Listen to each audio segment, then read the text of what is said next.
जानने के साथ साथ आपको प्रिपरेशन की उस लाइन पे लेके रखेंगे। कोशिश ये रहेगी जिससे कि अपन आने वाले क्लैट एंड पोलिट एग्जाम्स को बिल्कुल फोड़ के रख दें, और इस तरह से फोड़ेंगे कि इस बार मजा आ जाएगा, ध्यान रखना।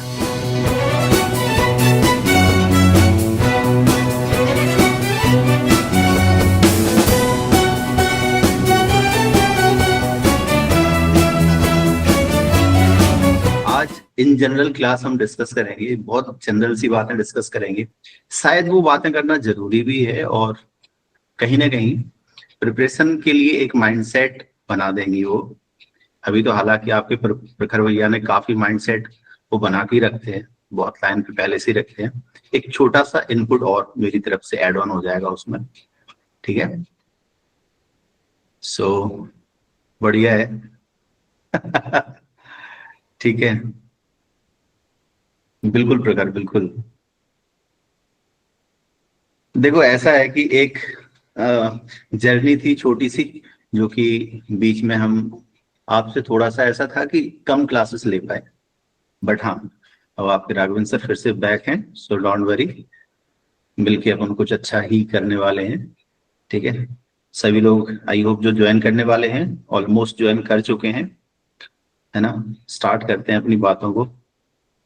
आपकी सबकी भी बातें हम सुनेंगे एक एक करके। पहले जो मेरे अंदर कुछ बातें, कुछ थॉट्स हैं, वो आप लोगों के साथ डिस्कस कर देते हैं, है ना?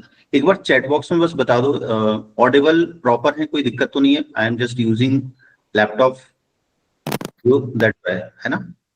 फाइन, दैट्स ग्रेट, ठीक ठीक, चलेगा। सो सबसे पहली बात तो ये है कि यार प्रिपरेशन में अगर देखा जाए तो अभी टाइम है अपने पास पर्याप्त। आप में से हो सकता है कई बच्चे लाइव मुझे फर्स्ट टाइम देख रहे होंगे, मे बी, और कई बच्चे पढ़ चुके हैं, ऑलमोस्ट पूरा सिलेबस हम कर चुके हैं। अब हमारी प्रिपरेशन का सेकंड फेज स्टार्ट होने वाला है। अभी तक हमने सिलेबस कंप्लीट किया हुआ है ना? दैट इज फर्स्ट फेज, और वो शायद बेसिक था, नीडेड था, हो चुका है। जरूरत पड़ेगी किसी को किसी टॉपिक में रिवाइज करना है, मतलब कॉन्सेप्ट लेवल पे फर्स्ट पेज को रिवाइज करना है, दोबारा से पढ़ना है, वी कैन डू दैट। उसमें बिंदास, कोई झिझक नहीं करना है। सर आपके हैं, आप सर के हैं, सिस्टम अपना है, और सबका, तीनों का एक ही टारगेट है कि यार बहुत बेहतरीन बेहतरीन रैंक के साथ अपन को सिलेक्ट करना, ठीक है ना? तो एक बात मैं अपनी पर्सनल बताता हूं, वहां से स्टार्ट करता हूं और इस चीज को आगे बढ़ाऊंगा। आप जितने बच्चे आज लाइव जुड़े हो, यकीन मानना सबके सब बिल्कुल ऐसा होता ना 1 2 3 4 5 एंड सो, इस टाइप से रैंक ला सकते हो। और ये मैं कोई हवा की बात नहीं कर रहा हूं, इसको मैं रिलेट कर रहा हूं अपने खुद की एक एग्जाम्पल से, जब मैं स्टूडेंट हुआ करता था। हालांकि अभी भी हूं बिकॉज एक टीचर हमेशा स्टूडेंट रहता है, रहना पड़ता है। सो जब मैं ग्रेजुएशन लेवल पे कॉम्पिटिटिव एग्जाम लिख रहा था, MCA, ठीक है ना? तो उस एग्जाम में मैंने प्रिपरेशन करी थी, और उस प्रिपरेशन में मैं पूरे बैच का डेटा आपके साथ रख रहा हूं। बात है 2009 की। 2009 में मेरे बैच में से, मेरे ऑफलाइन होता था उस टाइम, ऑनलाइन का कोई सीन नहीं था। ऑफलाइन में जो करीब करीब ऐसा मान लो 200 बच्चा बैठता था एक हॉल में, बड़ा हॉल था, सर पढ़ाते थे उसमें, और मतलब साल भर पूरी अच्छे से स्टडी हुई है। उसके बाद जब एग्जाम हुआ था, तो एग्जाम में जब फाइनल रिजल्ट आया, फाइनल रिजल्ट में मेरे ही उस अकेले एक हॉल के, एक अकेली क्लासरूम के बच्चे रैंक 1 से लेके रैंक 100, टॉप 100 में टॉप 97 सिर्फ मेरी क्लासरूम के बच्चे थे। वो भी ऑल इंडिया रैंक की बात कर रहा हूँ, अंडरस्टूड? लकीली मेरा 72 रैंक ऑल इंडिया था और 55 रैंक मेरा स्टेट रैंक था। तो I was the part of that journey, जहां पे एक छत के नीचे से टॉप 100 रैंक में टॉप 97 एक ही क्लासरूम के बच्चे हैं। और ये कोई चमत्कार नहीं था, ये बच्चों की मेहनत थी। सभी बच्चों ने बिल्कुल बराबरी से बढ़ चढ़ के एक पॉजिटिव एटीट्यूड के साथ में मेहनत करी थी। तो ये बात मैंने आपको क्यों बताई? ये इसलिए बताई है कि आप भी अभी देखो, जो काउंट मैं आपको देख पा रहा हूं, ये सभी वैसे ही बच्चे कहीं ना कहीं अगर लगातार अपनी पूरी एनर्जी एक डायरेक्शन में कर दें, क्योंकि आपके पास जो रिसोर्स अवेलेबल है, नो डाउट मैंने एक बार पहले भी कही थी, मैं आज फिर से बोल रहा हूं, क्योंकि शायद आपने उतना मार्केट नहीं देखा है। मार्केट मैंने काफी देखा है इस कोचिंग इंडस्ट्री का, 2013 से पढ़ा रहा हूँ, बहुत सारी चीजें, बहुत सारी कोचिंग्स देख चुका हूँ, ठीक है ना।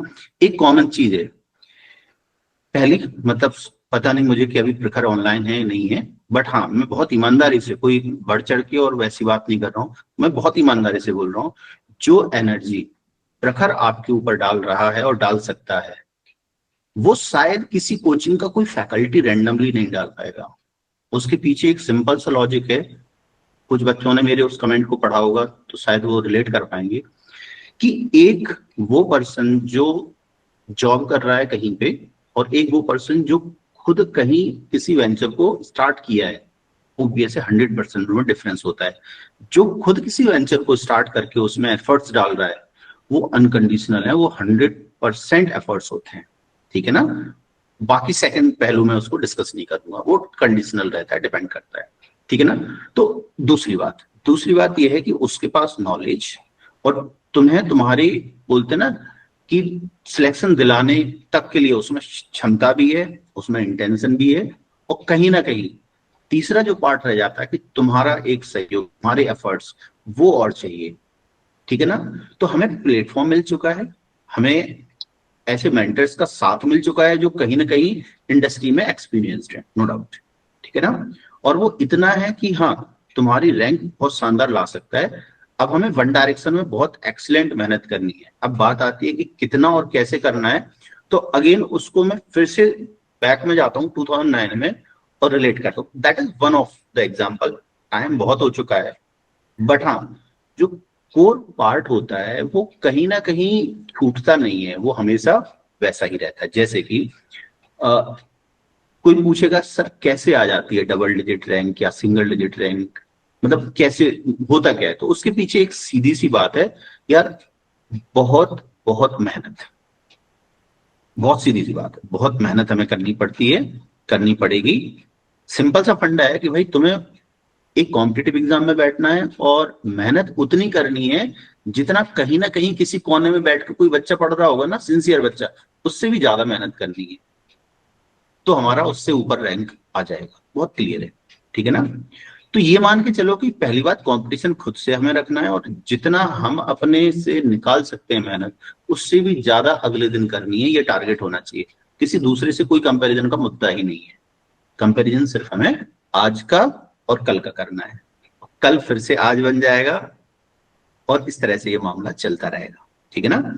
तो हर दिन हमारा आने वाला, हम अपने से बेहतर करने की कोशिश करें, ये हमारा एक कॉन्फिडेंस, क्या बोले उसको, कंपटीशन है हमारा खुद से, दैट्स इट, ठीक है ना। दूसरी बात ये है कि वहां पर मेहनत करने का एक तरीका होता है कि भाई कैसे, तो लगातार लगना है। कितने टाइम भाई, कहीं ना कहीं हमारे पास 6 महीने बचे हैं एक्चुअली, ठीक है ना। अगर हम ये 9 दिन और हटा दें तो ठीक है, वो 6 महीने हमारे पास हमारे हाथ में है। 6 महीने इतना ज्यादा टाइम है कि हम कुछ भी कर सकते हैं। कब, जब हम सिंसियर हैं। और 6 महीने हमारे पास कुछ भी नहीं है अगर हम लापरवाह हैं, तो मेक श्योर क्या हम 6 महीने के लिए बाकी की सब चीजों को, हो सकता है कि जीवन में अभी तक इधर उधर बहुत चल रहा हो, ठीक है ना, चल रहा है कोई बात नहीं, बोलते ना जो बीत गई सो बीत गई, उस बात का सिकवा कौन करे, जो तीर कमान से निकल गया उस तीर का पीछा कौन करे। तो ठीक है ना, जो हो गया हम उस पर नहीं, हम अब कल से और क्या कर सकते हैं इस पे थोड़ा सा चिंतन मनन करें, सेल्फ एनालिसिस करें और आगे बढ़े। दैट इज समथिंग कि जो हम कर सकते हैं, है ना। सो इस सेशन के बाद खुद का सभी बच्चे सेल्फ एनालिसिस करेंगे। किसका एनालिसिस, देखो जो बेहतर कर रहे हो दैट्स ग्रेट, पहले एनालिसिस उस पे कि जो बोलते हैं ना हमारे घड़े में कुछ छेद होके रखे हुए हैं, छोटे छोटे होल्स होके रखे हुए हैं, जो हमारी एनर्जी, किसी भी प्रकार की एनर्जी की बात कर रहा हूँ, संकेत में समझे, हमारी एनर्जी, हमारा टाइम, हमारी मेंटल पीस, हमें कैसे भी करके अगर वो लॉस कर रहा है, डिस्टर्ब कर रहा है, हम उन सभी छोटे छोटे होल्स को बंद कर दें। मतलब 6 महीने एक बोलता है ना कि तपस्वी की तरह हमें मेहनत करनी है, तपस्या तभी सफल होती है, समझ रहे ना। जब हमारे पास संकल्प की सिद्धि कब होती है, किसी ने पूछा भाई संकल्प कब सिद्ध होगा, तो जब हमारे पास कोई विकल्प ना हो तो संकल्प सिद्ध हो जाता है। जिसको बोलते हैं ना अखंड मेहनत करना, वो करना पड़ेगी भाई, उसका कोई सब्स्टिट्यूशन नहीं है, ठीक है ना। तो ये बात है ज्ञान में हर किसी को अच्छी भी लगती है, हर कोई दे भी सकता है। मैं क्यों बोल रहा हूं कि शायद कोई जग जाए, तो मैं उसी उम्मीद से कह रहा हूं कि आप सब जग जाएं, ठीक है ना। तो बस ये है कि भाई हमें मेहनत करनी है। पहली बात, जितना टाइम बचा हुआ है दिन का, फिल्टर करो, वेस्ट टाइम क्या हो रहा है उसको बिल्कुल इमीडिएट रोको। हाँ, ये नहीं है कि कंटिन्यू पढ़ना है, मैं इसके नहीं बोल रहा हूँ। आपको अपने ब्रेक के लिए टाइम जो चाहिए, जिसको मेंटल पीस बोलते हैं या रिलैक्स बोलते हैं, या फिर से एनर्जी गेन कर रहे हैं पढ़ने के लिए, है ना, बॉडी में माइंड में, तो कहीं ना कहीं वो ब्रेक नीडेड है। Take your time, take your break, not an issue. But एक होता है ना कि हमारा दिल जानता है कि हम अपने साथ नाइंसाफी और मक्कारी कर रहे हैं, वो फील हमें नहीं होना चाहिए। बस हमें वो फील नहीं होना चाहिए कि यार ये टाइम हम वेस्ट कर रहे हैं, वो 2 मिनट 1 मिनट का टाइम, 10 मिनट का टाइम भी हम जबरदस्ती वेस्ट कर रहे हैं। So please don't do this. इतने पे काम कर लो आराम से, बाकी का तो काम कर ही रहे हैं ना। अच्छा, सो एक तो ये बात हो गई। अब सब्जेक्ट स्पेसिफिक, मैंने कहा कि अभी जो सेशन अपने हो चुके हैं, तो वो सेशन थे कॉन्सेप्चुअल सेशन, वो अपने हो चुके हैं। हाँ, उनमें से अगर किसी को किसी कॉन्सेप्ट सेशन को दोबारा से पढ़ना है, दोबारा से रिवाइज करना है, हम लोग उसको दोबारा से पढ़ेंगे, ठीक है ना। और अभी मैं एक छोटा सा प्रेजेंटेशन भी आपके सामने रखूंगा। होपफुली आपने, बहुत सारे बच्चों ने देख लिया होगा। अभी जब मैं एलपीटी में क्लासेस ले रहा था, तो उस टाइम मैंने वो प्रेजेंटेशन यूट्यूब पे भी डाला था वहां पे। जिन्होंने नहीं देखा है, मैं अभी के अभी उस प्रेजेंटेशन को आप सबके सामने रखूंगा, जिससे कि आपको थोड़ा माइंडसेट क्लियर हो जाएगा कि पर्टिकुलर सब्जेक्ट जो लॉजिकल रीजनिंग एनालिटिकल पार्ट है, वो हमारे लिए इंपॉर्टेंट है कितना है और क्यों है, और क्या पार्ट इंपॉर्टेंट है उसका। तो वो सब चीजें हमें थोड़ा फोकस होगी, क्योंकि एनालिटिकल रीजनिंग में हमने अभी जितनी क्लासेस ली हैं वो सब क्लैट के लिए इंपॉर्टेंट नहीं है। अब होता है कि हमारा बिल्कुल क्लियर माइंडसेट है कि हम सिर्फ क्लैट लिखेंगे। ऐसे पर्सनली मैं बोलूँ, अकेला क्लैट नहीं लिखना चाहिए, ठीक है ना। क्लैट के अलावा तो एग्जाम और लिखनी चाहिए, ठीक है। तो होता है ना, कई बच्चे होते हैं जो बहुत पर्टिकुलर होते हैं कि नहीं सर मैं तो बिल्कुल क्लियर हूँ भाई, क्लैट अकेला। तो क्या ऐसे टॉपिक्स हैं जो सिर्फ क्लैट के लिए इंपॉर्टेंट है, वी विल डिस्कस, ठीक है। बाकी के जो पढ़ा चुके हैं वो तो सभी के लिए है, क्लैट उनमें सब सेट हो जाएगा, इंपॉर्टेंट है वो तो उसके लिए, ठीक है ना। तो एक वो डिस्कशन भी करेंगे। दूसरी बात ये है, तो अभी एक पॉइंट मैंने क्या बोल दिया कि किसी टॉपिक की कोई कॉन्सेप्ट क्लास अगर दोबारा से कंडक्ट होनी है, हम उसको कर सकते हैं, ठीक है ना। उसका अपन समझ लेंगे, फीडबैक के थ्रू आप लोगों से डिस्कस कर लेंगे। दूसरी बात, प्रैक्टिस क्लासेस अब होनी है कि हमें चीजों में थोड़ा सा प्रैक्टिस बढ़ा के रखनी है ना। हो सकता है कि शायद हमें अब ग्रुप पे भी कुछ टास्क मिलना स्टार्ट हो जाए, टारगेट्स मिलना स्टार्ट हो जाए, सो बी रेडी फॉर दैट। हम थोड़ा सा टाइम निकाल के रखें, आई विल प्लान अकॉर्डिंगली कि भाई आपको अलग से बर्डन भी फील ना हो एंड वो काम भी होता चला जाए, ठीक है ना। सो मैं उसको प्लान आउट कर लूंगा। आप कंफर्टेबल जोन में होते हुए भी एक एक्सीलेंट वे में एनालिटिकल रीजनिंग को मैनेज कर पाओगे, उतना कि अगर आता है तो वी कैन डू, है ना, गलत नहीं होगा हमारा, इतना कर लेंगे, ठीक है।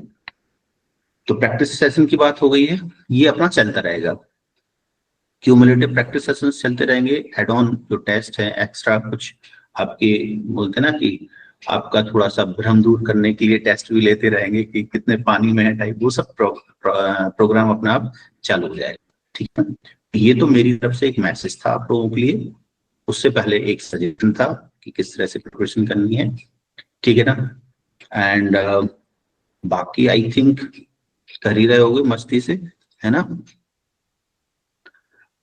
पानी में नहीं है, डूबे ही पड़े हुए हैं। ये भी है, ये भी है, ये भी है। ठीक है। अब वन बाय वन किसी को कुछ अगर ऐसे पूछना है तो अभी पूछ सकते हैं। एंड फिर और मुझे जो लगेगा मैं बताता चला जाऊंगा, है ना। You can ask your query, your doubts in sir general, what ever you want. कुछ दिल की सर बात जैसे करनी है वो भी कर सकते हो, कोई दिक्कत नहीं है। मतलब हम बड़े हैं बट उतने बड़े नहीं है कि हमारी दिल की बात ना सुन पाए। So I can listen to you as well, ठीक है। सर जैसे पीआर पे सिंगल सिंगल क्वेश्चंस हो जाता है, जब सिंगल सिंगल करने जाओ तो सिर्फ एक एक ही सेकंड, क्वेश्चन। एक सेकंड, एक सेकंड, एक सेकंड बस। हाँ, अभी बोलिए। जब ऐसे सिंगल सिंगल क्वेश्चन करने जाए एआर के ओनली पैसेज मतलब ओनली सिंगल जैसे ए लेट में आता है वैसे करने जाए तब हो जाता है। वही अगर पैराग्राफ में आ जाए जैसे क्लैट फॉर्मेट में होता है जब उसके सब क्वेश्चन आ जाते हैं उसमें 2-3 नहीं बनते हैं। उसमें नहीं बनता है। कौन से सब्जेक्ट की बात कर रहे हो आप? एआर एआर और ए आर मोस्टली में जैसे मैथ्स में भी होता है कि वन लाइनर्स बन जाते हैं डीआई नहीं बनती है। हम्म, ठीक है। ठीक है, एक तो ये गैप अपना है कि भाई टॉपिक का सिंगल लाइनर का हमारे पास अप्रोच है but we are unable to solve caselets, है ना? तो ठीक है, एक वो है, कहीं ना कहीं एक ब्रिज है, ब्रिज कोर्स की शायद नीड रहेगी वहां पे। So we can plan accordingly, इस पे थॉट प्रोसेस अपन कर सकते हैं। Yes, ठीक है, one point yes. Noted. Sir एक मुझे भी डाउट है। यस बेटा, कार्तिकेय। सर जैसे एआर जो हम लोग करते हैं उसमें एक टॉपिक है सीरीज, जैसे अल्फा न्यूमेरिक वाली सीरीज जो होती हैं। अब उसमें हर सीरीज में अलग अलग पैटर्न आता है, उसमें बहुत ज्यादा टाइम निकल जाता है और ना ही उसमें हाथ एक्यूरेसी सेट हो पाती कि हाँ ये सही है कि गलत है, कहीं पे ठीक कुछ रूल लग रहा है, उसमें बहुत दिक्कत आती है। और दूसरी क्यूटी में कि ये नहीं समझ आता आर एस अग्रवाल के वन लाइनर्स प्रैक्टिस करें अभी के लिए, क्योंकि टॉपिक्स पढ़ रखे हैं जैसे क्लैट के लिए आते हैं। अब उसके बाद वन लाइनर्स लगाएं या फिर डीआई की सिर्फ प्रैक्टिस करें, इसमें डाउट रहता है। देखो, डीआई के लिए मैं अगर क्यूटी की ओवरऑल बात करूँ तो क्यूटी में करीब 6 से 7 टॉपिक हैं जो पढ़ने चाहिए, जिसमें कि 3 से 4 टॉपिक बहुत ज्यादा इंपॉर्टेंट हैं क्योंकि उन पे बेस्ड कैसलेट्स पूछे गए हैं अभी प्रीवियस 5 to 6 years की अगर हम बात कर रहे हैं। दूसरी बात कि कुछ एक ऐसे टॉपिक्स हैं जैसे सिंपल इंटरेस्ट, कंपाउंड इंटरेस्ट वगैरह, तो वहां से क्वेश्चन पूछे जा सकते हैं, वो भी हमें पढ़ लेना चाहिए। बाकी तो ये 3-4 टॉपिक हो गए जैसे परसेंट रेशियो, एवरेज, है ना? ये वाले 3 टॉपिक तो ये हैं कि इनसे क्वेश्चन जनरली पूछा ही जाता है। प्रॉफिट एंड लॉस भी पढ़ लेंगे, उनसे भी आ जाता है, मतलब उस पर बेस्ड आ सकते हैं। आने को तो बहुत भी आ सकते हैं, आप जैसे टाइम एंड वर्क से रिलेटेड, टीएसडी से रिलेटेड भी पूछ सकते हैं, बट वो ऐसा हो जाता है, थोड़ा हार्ड हो जाएगा वो चीज, ठीक है ना? तो वो जनरली अभी तक क्लैट ने पूछा नहीं है, बट ऐसा नहीं है कि नहीं पूछ सकता है। तो करेंगे, अभी तक पीवाईक्यू के बेस पे जो क्लैट ने पूछे हैं पहले उनको फोकस करना है। तो जो जर्नी है कि भाई हमने किसी टॉपिक का सिंगल लाइनर तो हमने सीख लिया है, अब उस चीज को एक्चुअल वहां पे इम्प्लीमेंट कैसे करना है, तो वो कहीं ना कहीं प्रैक्टिस करके ही करना पड़ेगा। सो डोंट वरी, वो जो जंप है ना वो कहीं ना कहीं टाइम लेता है। सो उनको आराम से ही करना है, एकदम ऐसे नहीं करना है कि एकदम चालू हो जाए। पीवाईक्यू में भी कई बार बच्चे घुसने की कोशिश करते हैं तो कई बार कॉन्फिडेंस लूज हो जाता है। तो इनिशियली सिंगल सिंगल टॉपिक के कैसलेट्स सॉल्व करने चाहिए, देन उनमें फिर मिक्स्ड वाले जो कैसलेट्स होते हैं कि मल्टीपल टॉपिक उनमें इन्वॉल्व है, वैसे कैसलेट सॉल्व करने चाहिए। तो इनिशियली सिंगल से स्टार्ट करना चाहिए, ठीक है ना? कट के और सर वो सीरीज वाला सीरीज वाला तो देख ऐसा है कि वहां पे मल्टीपल, एक काम करता हूँ, बाकी सब जो हैंड रेस किए हैं मैं एक एक करके सब पे डाउट लूंगा, उससे पहले मैं सिलेबस आप सबको शो करना चाह रहा हूँ। उनमें से कुछ टॉपिक का ऐसा है कि जो प्रैक्टिस रेगुलर मांगते ही हैं, जैसे फॉर एग्जांपल मैं बात करूँ कोडिंग, डिकोडिंग और सीरीज, ये 2 टॉपिक ऐसा है कि ये सिर्फ प्रैक्टिस बेस्ड हैं ज्यादा से, मतलब डिफरेंट डिफरेंट वैरायटी के क्वेश्चन यहाँ पे रहेंगे। तो जितने क्वेश्चन आप प्रैक्टिस करोगे ना, तो प्रैक्टिस करने से ही वो दिमाग में उनका लॉजिक रिटेन रहेगा कि भाई हाँ ऐसे ऐसे क्वेश्चन, ऐसे ऐसे लॉजिक भी बन सकते हैं, ठीक है ना? तो एक टाइम के बाद जैसे तुम कर लोगे, पता चला कि 100, 125, 150 क्वेश्चन जब कर लोगे ना, तो तुम्हें फिर क्वेश्चंस रिपीट होना चालू हो जाएंगे। रिपीट होना इन द सेंस, उनके जो लॉजिक्स है ना वो रिपीट होना चालू हो जाएंगे। वो ऐसा लगेगा कि हाँ ऐसा क्वेश्चन कहीं ना कहीं हमने किया हुआ है। फिर ये भी रहेगा कि क्वेश्चन हिट करने का जो टाइम है ना, कि तुम्हारे सामने नया क्वेश्चन आया और उसको तुम जल्दी हिट कर पाओगे एज कंपेयर टू जब हम बिल्कुल स्टार्ट किए थे। तो वो प्रैक्टिस करने से ही क्वेश्चन की अप्रोच वो बनने लग जाएगी और क्वेश्चन में टाइम वो भी रिड्यूस होने लग जाएगा, ठीक है ना? तो कोडिंग में और सीरीज में घबराना नहीं है, मल्टीपल पैटर्न्स हैं इनमें बहुत सारे, ठीक है? Yes sir. ठीक है। पृथ्वी पृथ्वी सर आवाज आ रही है? यस बेटा। सर क्लैट की प्रिपरेशन में अभी से स्टार्ट करने का सोच रहा हूँ, क्योंकि जो मैंने एग्जाम्स दिए थे इससे पहले वो सब का रिजल्ट मतलब नॉट सिलेक्टेड आया क्यूली में, और लास्ट ईयर क्लैट दिया था तो उसमें भी अच्छे रैंक नहीं आए। तो सोच रहा हूँ अभी से प्रिपरेशन करूंगा तो ये डबल ड्रॉप भी हो जाएगा। तो ये ठीक रहेगा, स्ट्रेटेजी 6 मंथ्स में काम करेगी? देख, सबसे पहले ये होनी चाहिए हमारी नीड है क्लैट की नीड एक्चुअली है क्या, ठीक है ना। तो इंग्लिश पे कंसिस्टेंटली पैरेलली वर्क करना है। दूसरी बात है फिर सब्जेक्ट की आ जाती है बात। अब जैसे फॉर एग्जांपल इंग्लिश में भी बताएं तो इंग्लिश में कितनी है, 5-7 चीजें हैं जो हमें लर्न करनी है। अब सीआर की भी मैं बात करूं तो सीआर में अनलिमिटेड नहीं है कुछ भी, लिमिटेड है चीजें कि भाई इन्फ्लुएंस कैसे निकालना होता है, कंक्लूजन कैसे चेक करने होते हैं। कुछ जो चीजें हमें उनको पता करना, क्या फैक्ट्स हैं जिनके बेस पे किन बातों का ध्यान रखना है, ठीक है ना। तो बस वो फंड है, वो कॉन्सेप्ट सीख लो।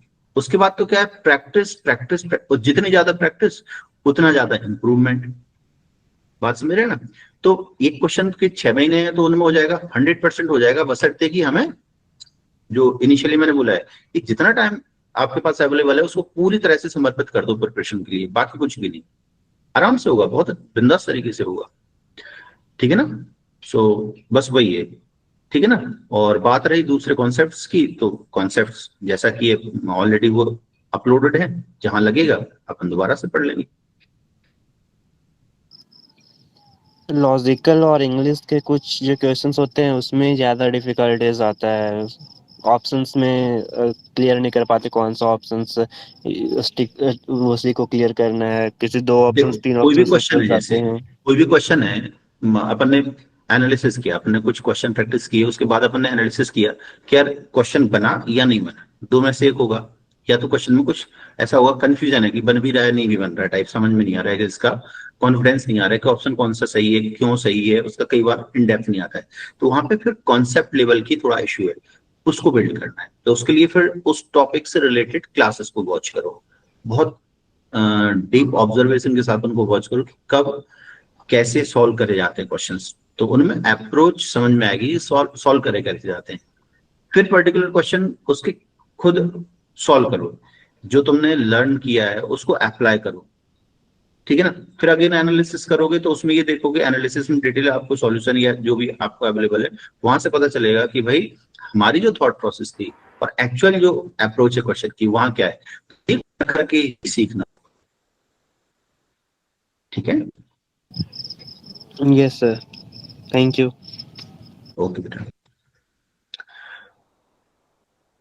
वर्षा, जिनका सॉल्व होता जाए वो हैंड डाउन कर लेना बस, है ना। Hello sir. यस बेटा। सर वो लॉजिकल के पैसेज समझ नहीं आते, तो सर कॉम्प्रिहेंसिव स्किल इम्प्रूव करने के लिए क्या करना चाहिए? देख, सबसे पहले तो वही है कि कोई भी हमारे पास इंफॉर्मेशन है, जैसे हम इंग्लिश में पढ़ रहे हैं तो पहली नीड की इंग्लिश पढ़ना आना चाहिए, तो वो सबको आती है। बट एक्चुअली कैसे पढ़ना है कि भाई उसका जो सेंस है, उसका जो मीनिंग है वो हमें समझ में आना चाहिए। तो कई बार उसमें क्या होता है, कोई नया वर्ड मिल रहा है तो वही वर्ड ही हमें नहीं पता है, उस वर्ड का क्या मतलब वहां रेफर किया जा रहा है, वो फिट वो करना हमें आना चाहिए। तो सबसे पहले तो कॉम्प्रिहेंशन, मतलब स्लो लर्निंग करो। एक होता है ना लर्निंग कैसे करनी है, तो मोस्टली बच्चे जो गलती करते हैं वो क्या करते हैं कि फर्स्ट फेज में ही वो स्पीड पे भी ध्यान देते हैं, वो टाइम पे भी ध्यान देते हैं। ये सबसे बड़ी गलती होती है, ये नहीं करनी है।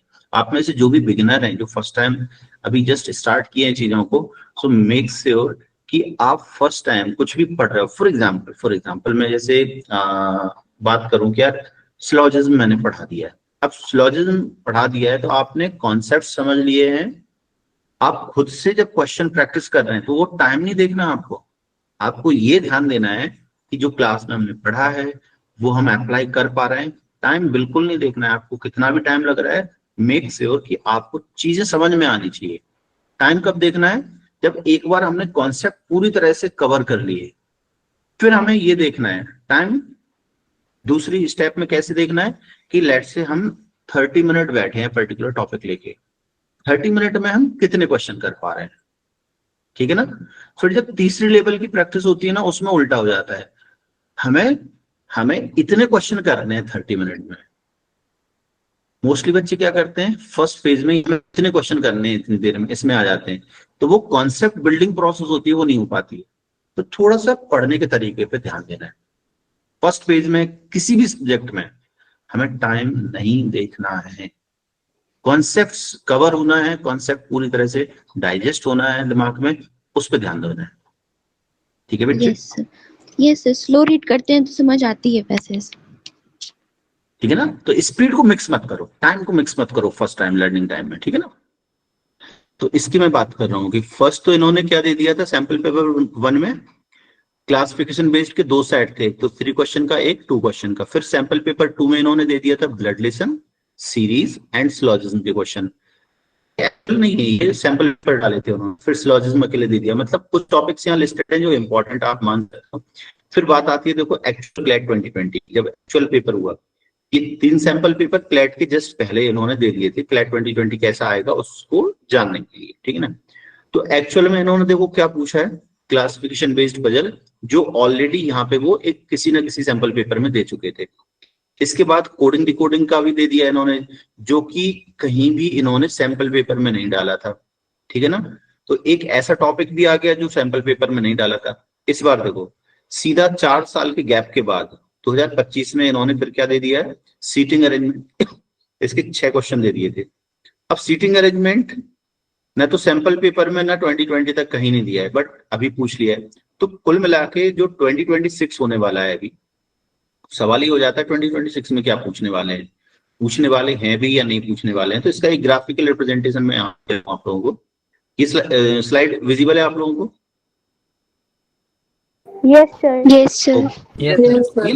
तो अगेन ये बात मैं किस लिए बोल रहा हूँ, ये सिर्फ एनालिटिकल पार्ट का है। लॉजिकल रीजनिंग में जैसा कि आप सभी को पता होगा कि लॉजिकल रीजनिंग सेक्शन में क्रिटिकल रीजनिंग सेक्शन होता है और एनालिटिकल रीजनिंग होता है। तो एनालिटिकल के बारे में डिस्कस कर रहा है। सीआर तो आना तय है, वो तो आएगा ही, बट एआर आएगा या नहीं आएगा ये जरूरी नहीं है। जैसे सैंपल पेपर 3 में इनने तो ठीक है उसका दे दिया था डेटा। अब ये एक्चुअल क्लैट 2020 की बात है कि 2 क्वेश्चन पूछे थे। फिर देखो आप 21 से लेके ये पूरा का पूरा 24 तक ये बिल्कुल भी एक भी क्वेश्चन नहीं पूछा इन्होंने, 0 कर दिया एनालिटिकल। अभी 2025 में एक्चुअल एग्जाम में इन्होंने 6 क्वेश्चन रख दिए। तो मतलब अब आगे क्या होने वाला है एक्चुअल हमें नहीं पता, हो सकता है नहीं भी आए यार, मे भी हो सकता है, बिल्कुल हो सकता है, हो सकता है आ भी जाए। सवाल ये आता है कि सर आएगा तो क्या आएगा, क्योंकि प्रीवियस डेटा को देख के हम देख पा रहे हैं कि टॉपिक्स इन्होंने दिए हैं। ये एक ऐसा टॉपिक है जो पहले किया, यहाँ पे कोडिंग पूछा है जो कभी पेपर में नहीं दिया। तो ले दे के बातें आ जाती है कि अपकमिंग एग्जाम जो 2026 होने वाला है या बाद में भी 2027 जो भी होने वाला, हो सकता है कि कोई और टॉपिक भी जो अभी तक पूछे नहीं गए वो भी आ जाए, है ना? तो अब most of the student topic cover कर चुके हैं, लेकिन वो नहीं बताया। तो मेरे हिसाब से ये टॉपिक लिस्ट आपके पास होनी चाहिए। ये लेफ्ट में जो आपको टॉपिक लिस्ट दिख रही है, ये टॉपिक वो है कहीं ना कहीं सैंपल पेपर में इन्होंने दे दिए हैं या फिर एक्चुअल एग्जाम में दे दिए हैं। तो ये इनकी प्रेजेंस क्लैट कंसोर्शियम ने कर दी है ऑलरेडी, सैंपल पेपर के थ्रू या एक्चुअल एग्जाम के थ्रू। तो ये वो टॉपिक है। राइट साइड में हमने वो टॉपिक लिस्ट लिख रखी है जो एक्सपेक्टेड है for CLAT point of view कि ये आ सकते हैं। उनमें भी जो सबसे ज्यादा इंपॉर्टेंट टॉपिक हैं क्लैट के लिए वो है डेटा अरेंजमेंट। अब डेटा अरेंजमेंट अपने आप में कई टाइप का होता है, ठीक है ना? दूसरा है ब्लड रिलेशंस, ये क्यों इंपॉर्टेंट है इसके पीछे भी लॉजिक देता हूं। तीसरा है डायरेक्शंस, ये इसलिए इंपॉर्टेंट है क्योंकि ये पैसेज बेस्ड इंफॉर्मेशन होल्ड करके पूछे जा सकते हैं। डायरेक्शन में छोटा शॉर्ट पैसेज या लॉन्ग पैसेज दे के क्वेश्चन बनाए जा सकते हैं।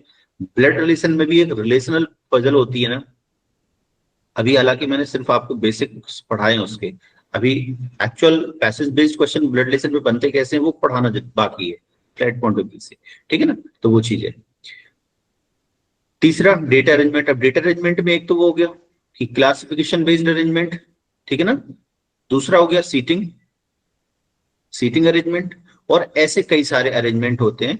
उन कई सारे अरेंजमेंट्स में से one of the arrangement is conditional data arrangement. Conditional में ये स्पेशली रहता है एलेट पॉइंट ऑफ व्यू से। तो जो बच्चे एलेट करेंगे उनको कंडीशनल डेटा अरेंजमेंट की अच्छे से पकड़ होनी चाहिए। कंडीशनल में ही कहीं ना कहीं टीम सिलेक्शन, टीम फॉर्मेशन या ग्रुपिंग से रिलेटेड क्वेश्चन बन जाते हैं। तो डेटा अरेंजमेंट तो किसी भी हाल में इंपॉर्टेंट है ही फॉर क्लैट और एनी ऑफ द एग्जाम, चाहे ओलेट हो या एलेट हो, कोई भी एग्जाम हो, ये डेटा अरेंजमेंट तो 100% ये मान के चलो आप आएगा, बिल्कुल आएगा, ठीक है ना? अब बात आती है कि सर ये कोडिंग डिकोडिंग सीरीज और सिलॉजिज्म ये सभी इंपॉर्टेंट है। अब जैसे सिलॉजिज्म जो बच्चे एलिट के लिए दे रहे हैं, तो एलिट में 2013 में आई थिंक 19 क्वेश्चन थे, 2024 में शायद 13 क्वेश्चन थे सिलॉजिज्म अकेला एलिट में। तो ये बहुत इंपॉर्टेंट हो जाता है, और कहीं ना कहीं सैंपल पेपर में इन्होंने क्लैट में भी रखा था, तो एक्चुअल एग्जाम क्लैट में भी आ जाएगा, ठीक है ना।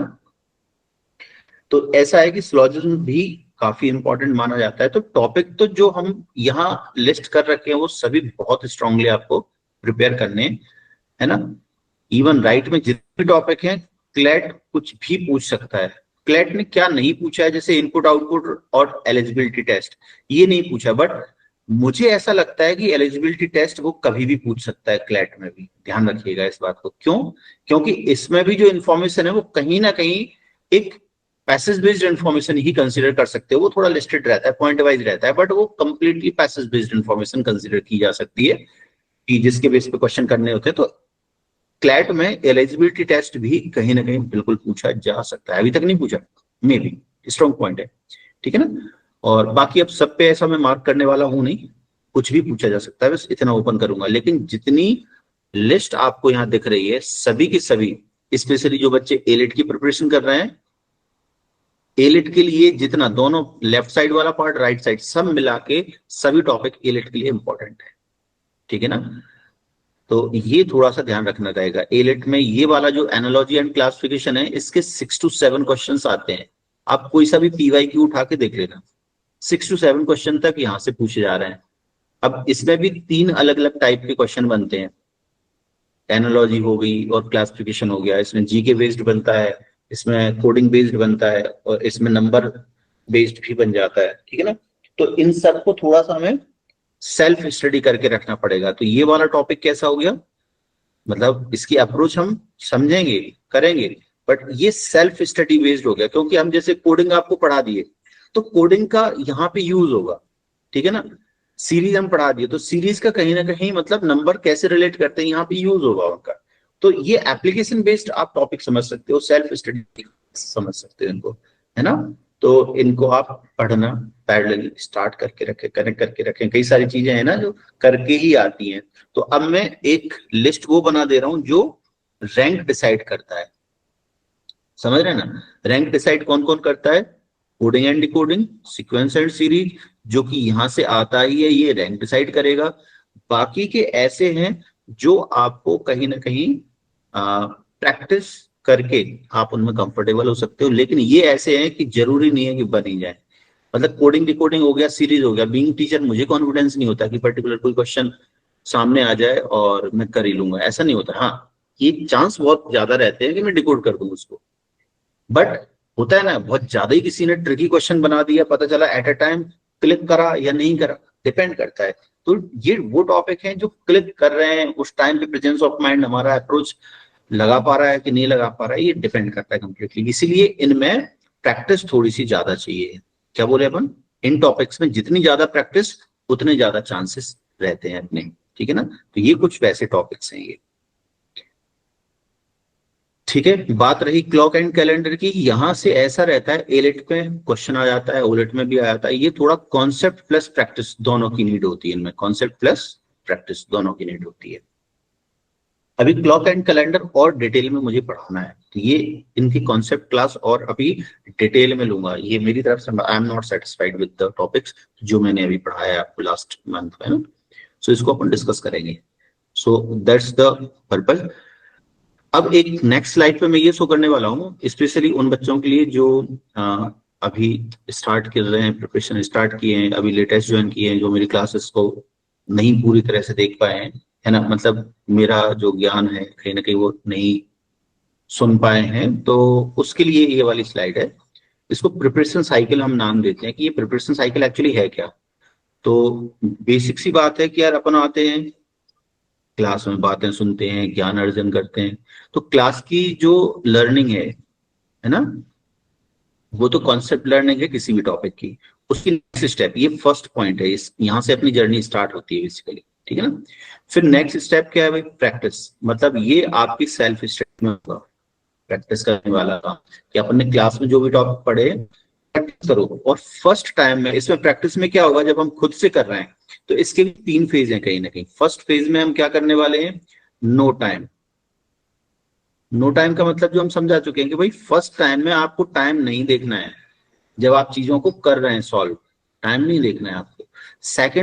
सेकंड आपको टाइम कैसे देखना है, याद है कि एक पर्टिकुलर टाइम लिमिट में हम कितने क्वेश्चन कर रहे हैं। एक पर्टिकुलर टाइम बाउंड किया, लेट से आपने 1 आवर का टाइम दिया, अब इसमें आप कितने क्वेश्चन कर पा रहे हैं ये आपको देखना है, कितने क्वेश्चन कर पाए आप, ठीक है ना। जब थर्ड टाइम आप प्रैक्टिस करोगे सेम टॉपिक की, तो क्या करोगे कि हमारे पास क्वेश्चन लिमिटेड, मतलब हमें बाउंड करके रखने हैं कि इतने क्वेश्चन, ठीक है ना। क्वेश्चन आपको पता है, टाइम लिमिट करके करोगे कि भाई इतने क्वेश्चन हमें करने हैं, ठीक है ना।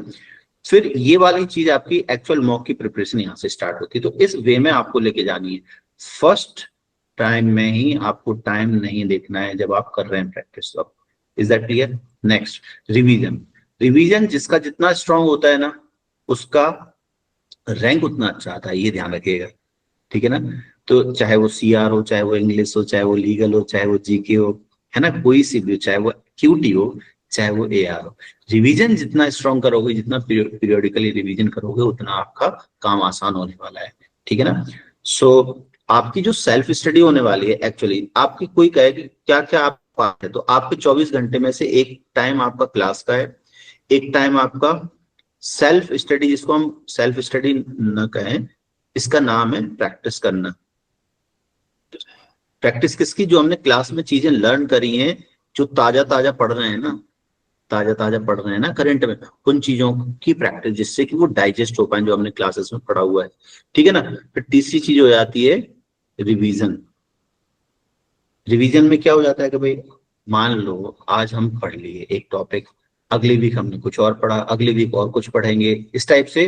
तो एक महीने में 4 वीक में हमने क्या क्या पढ़ लिया, अब हम पढ़ते जाएं, आगे बढ़ते जाएं, दैट इज नॉट गुड ना भाई, वो तो करना ही है, that is one of the part. हमें और क्या करना है, जो हम पढ़ चुके हैं फर्स्ट वीक में, सेकंड में, उनको भी तो ताजा ताजा रखना है ना। तो प्रैक्टिस का टाइम अलग है, क्लास का टाइम अलग है, रिवीजन का टाइम अलग है, ये तीनों टाइम अलग अलग हैं। सो मेक श्योर कि ये तीनों टाइम आप दे पाओ।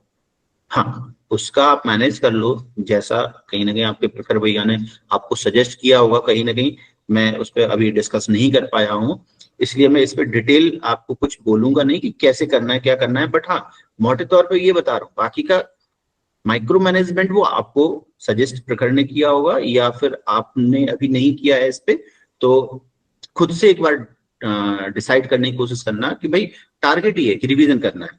अब कितने टाइम से, भाई वही है ना कि जैसे मतलब आप खाना खाना है, तो कितना भूख लगी है, खाना तो उतना ही खाओगे ना, उसी हिसाब से खाओगे। तो भाई कॉन्सेप्ट में कमी बहुत ज्यादा है, तो रिवीजन उतना ज्यादा करोगे ना कि भाई सब बिल्कुल बैलेंस बन जाए ना। अब इसमें कोई टाइम थोड़ी देखना है कि सर रिवीजन 1 घंटे करने की, 1.5 घंटे, तो ऐसे फालतू के क्वेश्चन किसी की तरफ से नहीं आना चाहिए।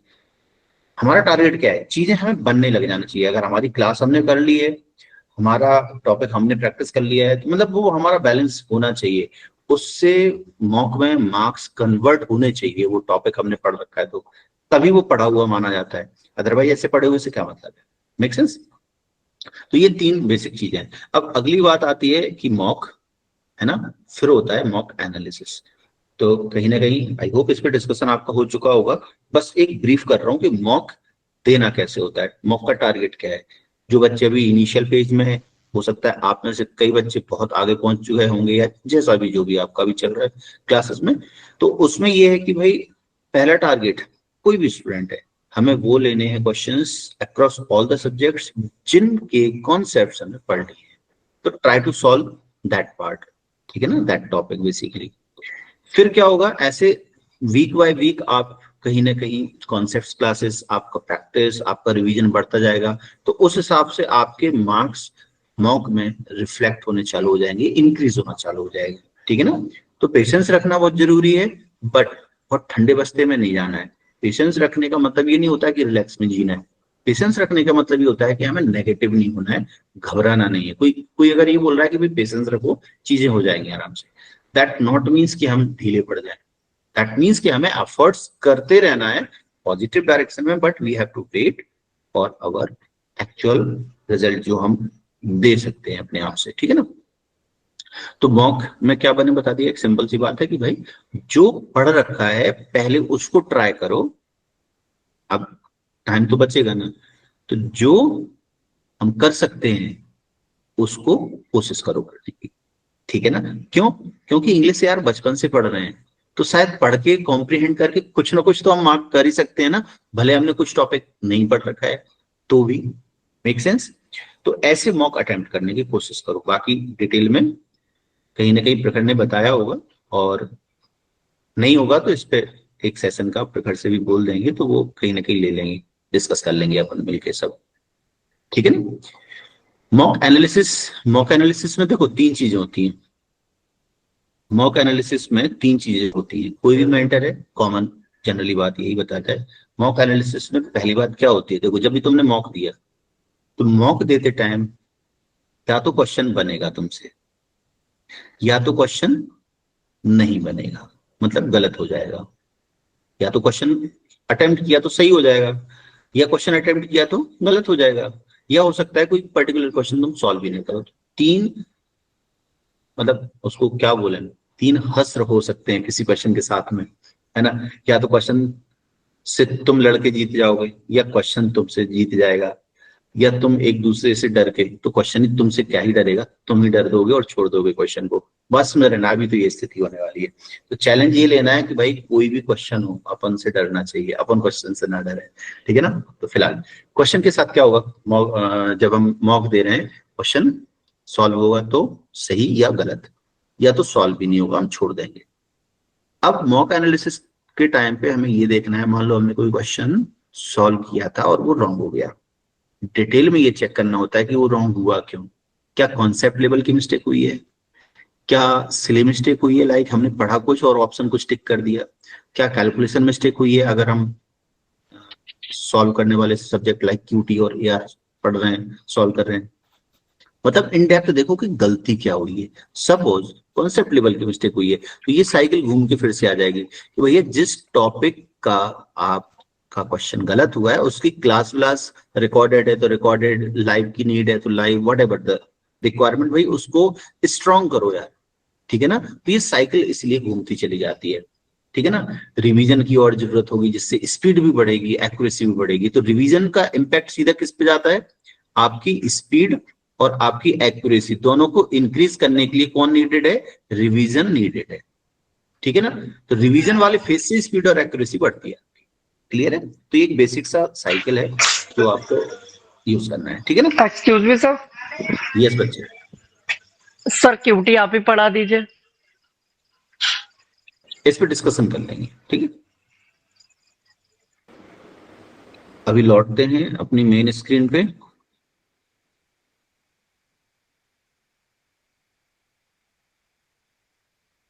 फाइन, सो ये था एक छोटा सा ज्ञान मेरी तरफ से, आई होप ये सभी ने सुना, सभी को समझ आया होगा। अब एक बार दोबारा से अपने हैंड रेज अप डाउन कर लेना, जिनको जो क्वेरीज है one by one you can ask more queries, है ना। Fareen, yes. Good evening sir. Good evening बच्ची। गुड इवनिंग बच्ची। सर ज़रा मुझे ना सीए में थोड़ा सा प्रॉब्लम हो जाता है। आई नो कि वो वाइड है, सब्जेक्ट बहुत वाइड रहता है, कंप्लीट करना भी थोड़ा मुश्किल होता है, बट सम टाइम मॉक में मेरा मार्क्स उसमें बढ़ता ही नहीं है, उल्टा कम होते जा रहा है। मतलब कि अगर कुछ ऐसा पैसेज आ गया हो जो मैंने पढ़ा नहीं हो तो मैं उसका अप्रोच क्या रहेगा, मैं कैसे अप्रोच करूँ उसे, या फिर मैं उस मार्क्स को वैसे ही छोड़ दूँ उस पैसेज को, या फिर अप्रोच एक्चुअल में करना क्या रहता है वैसे क्वेश्चन को जो क्वेश्चन मैंने या तो पढ़ा नहीं है या तो पढ़ा है ब्रश अप नहीं हुआ है। ये सवाल था। अब मुझे क्यूटी में एक प्रॉब्लम इको कर रहा है आवाज। एक बार सभी लोग म्यूट कर लो। शायद अभी सही है। तो देखो फरीन, अभी जो डिस्कशन अपना हुआ है मेरे हिसाब से अभी आपको एक्चुअल रीजन नहीं पता है कि वो क्या हो रहा है, तो उस चीज पे थोड़ा सा एनालिसिस पे जाओ आप, है ना। इन डेप्थ ये देखो कि दिक्कत कहाँ हो रही है ना। कि कॉन्सेप्ट्स नहीं पता है उसके, जिससे रिलेटेड पार्ट पूछा जा रहा है, दिक्कत कहाँ है, उस चीज पे अगर वर्क करोगे ना तो शायद इजीली तुम पकड़ भी पाओगे। क्योंकि होता क्या है कि सीए की बात अगर करें तो फैक्ट्स पता है तो डायरेक्ट, और नहीं पता है तो छोड़ो। बात समझ रहे ना? तो उस पर थोड़ा सा डिटेल में सेल्फ एनालिसिस करना रहेगा। फरीन, क्लियर हुआ? Yes sir.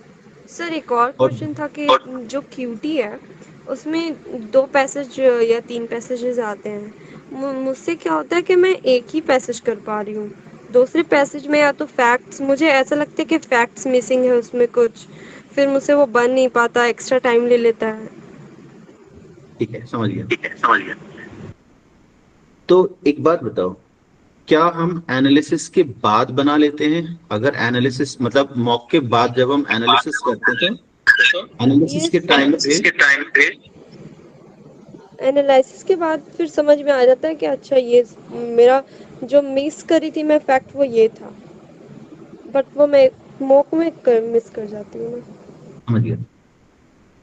मैं ये बताना चाह रहा हूँ कि आप में से कोई भी स्टूडेंट है, अगर ये हो रहा है कि हम मॉक के टाइम पे क्यूटी के सेट को सॉल्व नहीं कर पा रहे हैं, बट मॉक होने के बाद जब हम सेल्फ एनालिसिस कर रहे हैं, बाद में जब हम टाइम हटा के सॉल्व कर रहे हैं तो वो बन जाता है। मतलब कॉन्सेप्ट लेवल की दिक्कत नहीं है, आपको हो रही है टाइम की दिक्कत। तो वही मैं बोल रहा हूँ कि एनालिसिस में वो पता करो कि दिक्कत कहाँ है। ठीक है ना? तो कॉन्सेप्ट की दिक्कत नहीं है क्योंकि वो बन तो रहा है हमसे। टाइम की दिक्कत है तो अब टाइम की दिक्कत के लिए क्या करना पड़ेगा? Solve more sets. ठीक है ना? तो वही मैंने बोला कि जब हम ज्यादा से ज्यादा प्रैक्टिस करेंगे तो हमारी स्पीड भी बढ़ेगी और एक्यूरेसी भी इंप्रूव होगी। सो वहां पे वर्क करना है। क्लियर? सर तो आर.एस. अग्रवाल को छोड़कर कुछ ऐसा जो क्लैट के, एक ऐसा बुक जो क्लैट के डीआई वगैरह दे, वैसा कुछ है क्या? ठीक है, मैं सेट्स आप सब लोगों को प्रोवाइड करता हूँ इसके, है ना? इस पे मैं प्रखर भैया से आपके मैं बात कर लेता हूँ किस टाइप से आपको मिलना है पूरा, वो मटेरियल आपको सेट दिलवाते रहेगा जिससे कि आपकी वो प्रैक्टिस होती रहेगी। ठीक है? Don't worry. Thank you sir. आपने कहा था कि ये वर्बल और नॉन वर्बल आर.एस. अग्रवाल की कर लेना, वो तो मैंने कर ली। अब उसमें काफी टॉपिक तो 2 बार कर लिए हैं। अब उसके बाद क्या करना, मतलब? फॉर एआर शायद नीड नहीं है। जैसे मैंने टॉपिक आज जो मार्क कर दिए है ना, उन पे थोड़ा प्रायोरिटी रखना, और मैं कुछ एडिशनल क्वेश्चन भी तुम लोगों को देना स्टार्ट करूंगा तो उस पे फोकस रखना। आर.एस. अग्रवाल जो वर्बल वाली है, वर्बल आर.एस. अग्रवाल रीजनिंग की, उसमें से पजल के जो पार्ट हैं वो ब्लड रिलेशन हो गया, डायरेक्शंस हो गया, और जो और अदर टॉपिक भी हैं, रिवीजन में थोड़ा थोड़ा लेके रखना। मतलब बहुत एक्स्ट्रा बर्डन फील नहीं करना, बट हाँ जस्ट टाइम पास के लिए उसको टच में बना के रखना, एआर को जरूरी होता है, दैट्स इट। तो एक बार अगर आर.एस. के सभी क्वेश्चन तुम कर लोगे ना, फिर रिवीजन में सेकंड टाइम अटेम्प्ट मारो, थर्ड टाइम भी कर पाए बहुत ज्यादा अच्छा रहेगा। नहीं कर पाए तो कम से कम 2 बार तो कर लो। 2-3 बार कर लोगे ना तो इससे होगा क्या, जो क्लैट होता है ना, क्लैट का बड़ा फिक्स है कि वो एआर को बहुत पसंद करता है, सॉरी आर.एस. अग्रवाल बुक को बहुत पसंद करता है। तो वहां से क्वेश्चन रेफर करते हैं, जनरली डायरेक्ट क्वेश्चन भी ऐसे आए हुए हैं वहां से। ठीक है ना? इसलिए मैं आर.एस. अग्रवाल को बोलता हूँ। कुछ एडिशनल क्वेश्चन जो रहेगा वो मैं आपको प्रोवाइड करूंगा इसे। ठीक है? सर इसी में मतलब ऐड करना था कि मान लीजिए सिलोजिज्म टॉपिक है, आर.एस. अग्रवाल से कर रहे हैं, तो सारी एक्सरसाइजेस के सारे क्वेश्चंस लगाएं कि कुछ सेलेक्ट 15 या 20 to 25 लगा लिए, फिर दूसरी एक्सरसाइज पे चले जाए। देख होता क्या है कि कोशिश ये करो कि बिल्कुल लाइन से जाओ, या फिर ऐसा भी कर सकते हो। बेटर वे होता है कि भाई हमें एक ऐसा, आज बैठे तो एक असाइनमेंट के जितने क्वेश्चन हो गए, नेक्स्ट जब टर्म पे हम सिटिंग करेंगे तो अगले असाइनमेंट के हो गए। इस टाइप से करते करते पेंसिल से मार्क कर दो। तो उससे क्या होगा कि जैसे मान लो जो असाइनमेंट्स हैं एक एक बार सभी के हो गए, फिर 5-5 क्वेश्चन मान लो कर लिए सभी से, फिर 6वें से 10वें तक हम नेक्स्ट टाइम ऐसे कर लेंगे हर असाइनमेंट से। तो ब्रेकअप कर लोगे, हर तरह के क्वेश्चन करने की प्रैक्टिस हो जाए। ठीक है? एंड सर तब तक के मतलब जब तक डिसाइड नहीं होता आप पढ़ाएंगे कि नहीं, क्यूटी के लिए थोड़ा सा आइडिया दे देंगे कैसे पढ़ना है, अभी स्ट्रैटेजी समझ नहीं आ रही क्योंकि बेसिक्स आते हैं सारे टॉपिक्स के, लेकिन क्या क्या स्पेसिफिकली करना है वो नहीं समझ आ रहा। ठीक है, क्यूटी में सबसे पहले ये समझना जरूरी हो जाता है कि यार जो कैसलेट्स हैं, कैसलेट्स में जो इंफॉर्मेशन है उस इंफॉर्मेशन को जैसे पजल सॉल्व करते हैं, डेटा को एक तरह रखते हैं ना, सजाते हैं टेबल के फॉर्मेट में, वो बनाना जरूरी है। क्यूटी में क्यूटी के सेट्स भी, जो कैसलेट सेट्स हैं, वो भी एक्चुअली डेटा अरेंजमेंट्स ही हैं, ठीक है ना। तो जो फैला हुआ डेटा है उसको हम अपने यूजफुल स्ट्रक्चर में कन्वर्ट कर दें। तो अगेन क्यूटी तभी समझ में आ पाएगा जब उस डेटा को ऑर्गेनाइज्ड वे में रखना हम सीख जाएं। तो टाइम हटा के, अगेन मैं बोल रहा हूँ, इस पे बहुत फोकस होने की जरूरत है कि जब हम सॉल्व कर रहे हैं तो प्लीज टाइम मत देखो। भले एक सेट सॉल्व कर पाओ 1 घंटा में, चलेगा इनिशियली जब हम लर्निंग फेज में हैं, कोई दिक्कत नहीं है, टेक योर टाइम। इनिशियली जब हम सॉल्व कर रहे हैं मत टाइम देखो, बस ये चेक करो कि तुम्हारे पास जो नॉलेज अवेलेबल है, क्या उसके बेस पे तुम किसी क्वेश्चन को क्रैक कर पा रहे हो कि नहीं कर पा रहे हो। आइडेंटिफाई योर स्ट्रेंथ कि हम किस चीज में, मान लो हो सकता है कि तुमने क्यूटी का सॉल्व किया, 5 क्वेश्चन में से 2 क्वेश्चन सॉल्व हो गए, 3 नहीं हुए, तो 2 सॉल्व हुए वो किस टॉपिक के थे, तो यू कैन एज्यूम कि वो टॉपिक तुम्हारा कंफर्टेबल है, अब तुम कर सकते हो। जो 3 क्वेश्चन नहीं हुए तो वो किस टॉपिक के हैं या किस रीजन से नहीं बन रहे हैं, तो उस पर थोड़ा सा एनालिसिस। पढ़ना is not the key of success, मतलब किस तरीके से पढ़ना है और क्या पढ़ना है, कितना पढ़ना है, वो जरूरी है। नहीं तो अथाह सागर है हर चीज, कितना पढ़ोगे, क्या पढ़ोगे, ठीक है ना। तो वो जरूरी है कि भाई किस तरह से पढ़ना है। तो इस तरह से थोड़ा सा टारगेट बेस्ड स्टडी बोलते हैं इसको, कि भाई जरूरत क्या है उस चीज को पढ़ो, ठीक है ना। ये काम करना है। एक्चुअली बोला जाए तो एथलीट्स आज सॉल्व कर सकते हैं हम सभी, क्योंकि बचपन से जो हमने 10th तक मैथ पढ़ाया उसी 10th तक के मैथ के बेस पर ही कैसलेट्स पूछे जा रहे हैं। तो अगर कोई फर्स्ट टाइम पे भी जाएगा ना तो सॉल्व होना चाहिए कायदे से। कायदा तो ये बोलता है, कुछ नया नहीं है उसमें, बट हाँ कुछ छोटी मोटी जो चीजें रहती हैं जो परेशान करती हैं वो क्या है, जस्ट आइडेंटिफाई दोज थिंग्स और उनकी एक अलग से डायरी बनाओ, अलग से नोट्स बनाओ, वो छोटे छोटे की पॉइंट्स। जैसे कहीं होता ना कि परसेंट इंक्रीज है ना, परसेंट इंक्रीज क्या है, अब यही नहीं पता है तो फिर अप्लाई कैसे करेंगे। तो वो छोटे मोटे ऐसे एक जस्ट एग्जांपल दिया, ऐसे छोटे मोटे बहुत सारे कॉन्सेप्ट्स हैं, उनको पहले क्लियर होना जरूरी है। सो अल्टीमेट कंक्लूजन क्या है, take your time while solving your question. बोलते हैं ना फर्स्ट टाइम जब हम सॉल्व कर रहे हैं, take your time, don't worry. एकदम सिंपल आता है। जैसे अगर दिया आ जाता है, पूरा परसेंटेज आ जाता है, उसमें बहुत सारा कैलकुलेशन रहता है, टाइम ज्यादा लग जाता है, तो उसको कैसे टैकल करें। मतलब अगर अच्छी खासी DI आई, अच्छी खासी परसेंटेज की आई, अभी एक मॉक दे रहा था उसमें आई थी, तो उसमें मेरे को एक DI को 8 मिनट लग गए थे। कुशल देखो, मैं फिर से बार वही बोल रहा हूँ कि इनिशियली हम शायद टाइम ना देखें। हम टाइम कब देख पाएंगे, जब हम 200-250 सेट्स सॉल्व कर चुके होंगे, तब हमें टाइम पे नजर डालना जरूरी है। जब तक इतना हम नहीं करे है ना, हमें टाइम देखना बेमानी है, हम टाइम नहीं देख सकते हैं। ओके सर, आंसर अभी सेक्शनल टाइम देके सॉल्व करने की नहीं। सेक्शनल टाइम अगेन वो वही हो गई जो प्रिपरेशन की साइकिल है, उसमें मैंने भी समझाया है कि फर्स्ट टाइम पे जस्ट चीजें समझ में आनी चाहिए कि हम कहाँ। जैसे आप में से बहुत सारे बच्चे बोल रहे हैं कि सर सिंगल लाइनर तो हमसे बनते हैं, बट हमसे क्यूटी में वो कैसलेट्स DI नहीं बन रहा है। तो कैसलेट्स DI में ऐसा क्या है जो नहीं बन रहा है, उसको ध्यान तभी हम दे पाएंगे जब हम टाइम हटा देंगे, जब हम टाइम प्रेशर हटा देंगे। क्योंकि हमें टाइम प्रेशर में यही समझ में नहीं आ रहा है कि हम क्या नहीं कर पा रहे हैं, एनालिसिस हम उसका कर ही नहीं रहे शायद।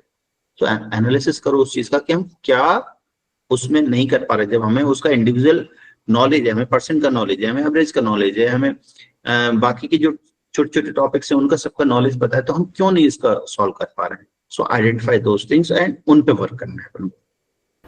सर बस एक चीज कंप्लीट कर लो। मैं जैसे अभी स्ट्रैटेजी मेरी क्यूटी के लिए मैं ये कर रहा हूँ, RS अग्रवाल के 1 लाइनर्स हैं, कोई टॉपिक उठाया, एक दिन वो लगा लिया, अगले दिन क्या करे DIs लगा ली, 2 या 3 DIs लगा ली टाइमर पे लगा के, क्योंकि मेरे कॉन्सेप्ट हो रखे हैं, मैं DI भी लगा लेता हूँ। लेकिन ये होता है कि हर बार जरूरी नहीं कि लग जाए, DI उतनी एक्यूरेटली नहीं लगती है हर बार। तो फिर मैं RS अग्रवाल कर रहा हूँ और DIs लगा रहा हूँ, इतना ठीक है? देखो ऐसा बिल्कुल ठीक है, लेकिन क्यूटी का जो DI लगाया और DI में जो क्वेश्चन बन गया दैट्स ग्रेट, नहीं बने तो उनपे उसका जो सॉल्यूशन है या एनालिसिस है उसको देखो और क्या नहीं बन रहा है उसका कुछ कॉन्सेप्ट अलग से है कि हाँ ये वाला कॉन्सेप्ट यूज हो रहा है, तो उसको नोट डाउन कर लो ताकि वो उसको रिवाइज भी कर पाए, क्योंकि हम अटके हैं तो चांसेस है कि नेक्स्ट टाइम भी अटक जाए। तो उनको कहीं अलग से छोटे छोटे हैं उनको नोट्स बनाते जाओ, स्टार पॉइंट करके नोट्स बनाते जाओ कि हाँ इसका ऐसे ऐसे सॉल्व करा जाता है, ठीक है ना। उससे सिली मिस्टेक्स बस हो जाती है, वर्ड छूट गया जैसे बीच में, ये सब दिक्कत है। एग्जैक्टली, क्योंकि वो छोटी छोटी बातें हैं कि वो पूछ क्या रहा है एक्चुअल, है ना। तो इस पे भी हम एक सेशन आपको सभी को देंगे, इस पे अलग से कैसे ब्रिज कोर्स टाइप की है, कुछ ना कुछ हम प्लान करेंगे इस पे, डोंट वरी। तो अभी कुछ के तो लिए यही करेंगे। फॉलो कर लो।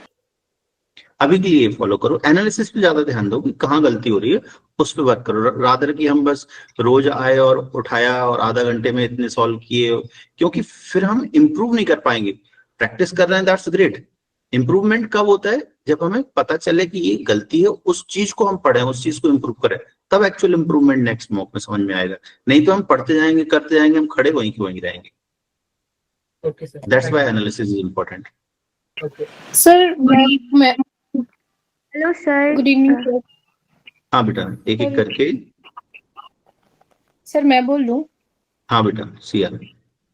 सर मुझे पूछना था कि आर.एस. अग्रवाल को कैसे अप्रोच करें। जैसे अभी आपने बोला है, मतलब आपने नहीं, मतलब 1.5 घंटे एक मतलब ऑल्टरनेट डेज करते हैं, तो 1.5 घंटे देते हैं एक दिन क्यूटी को। तो जैसे उसमें उस 1.5 घंटे में, जैसे पिछले बार कभी मॉक दिया है, तो उस मॉक में से जितने क्वेश्चंस नहीं बने वो एनालाइज कर लिए, गलत हुए वो, और जो नहीं बना था वो बना लिए, देख करके सॉल्व कर लिए।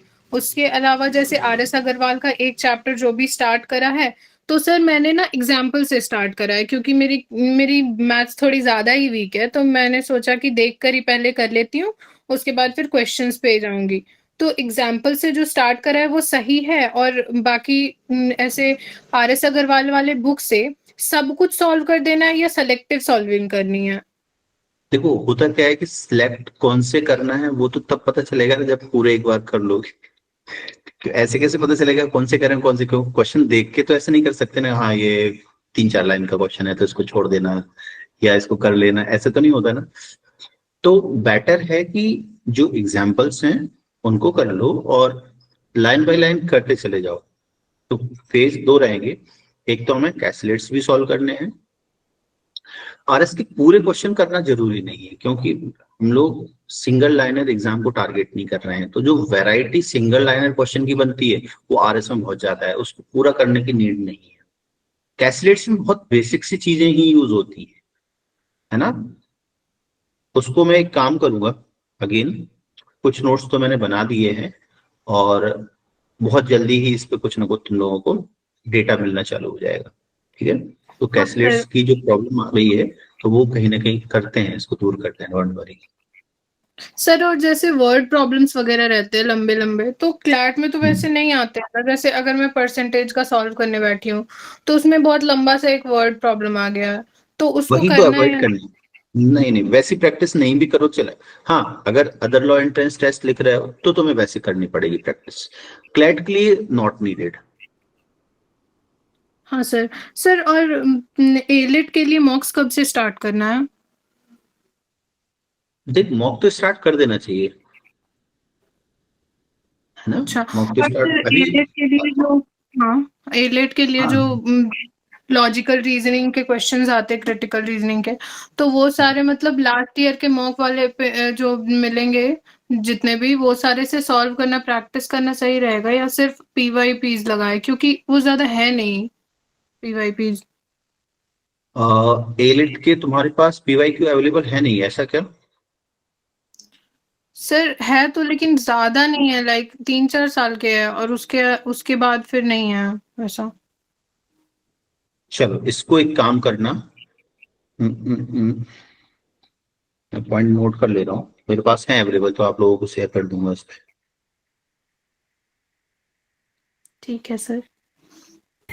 आंसर जो आर.एस. अग्रवाल है जो मैथ्स की है, उसमें बहुत मतलब कौन से लेवल के अलग अलग क्वेश्चंस है, तो वो सब करने की सिर्फ जो क्लास स्पेसिफिक है उतने करना है।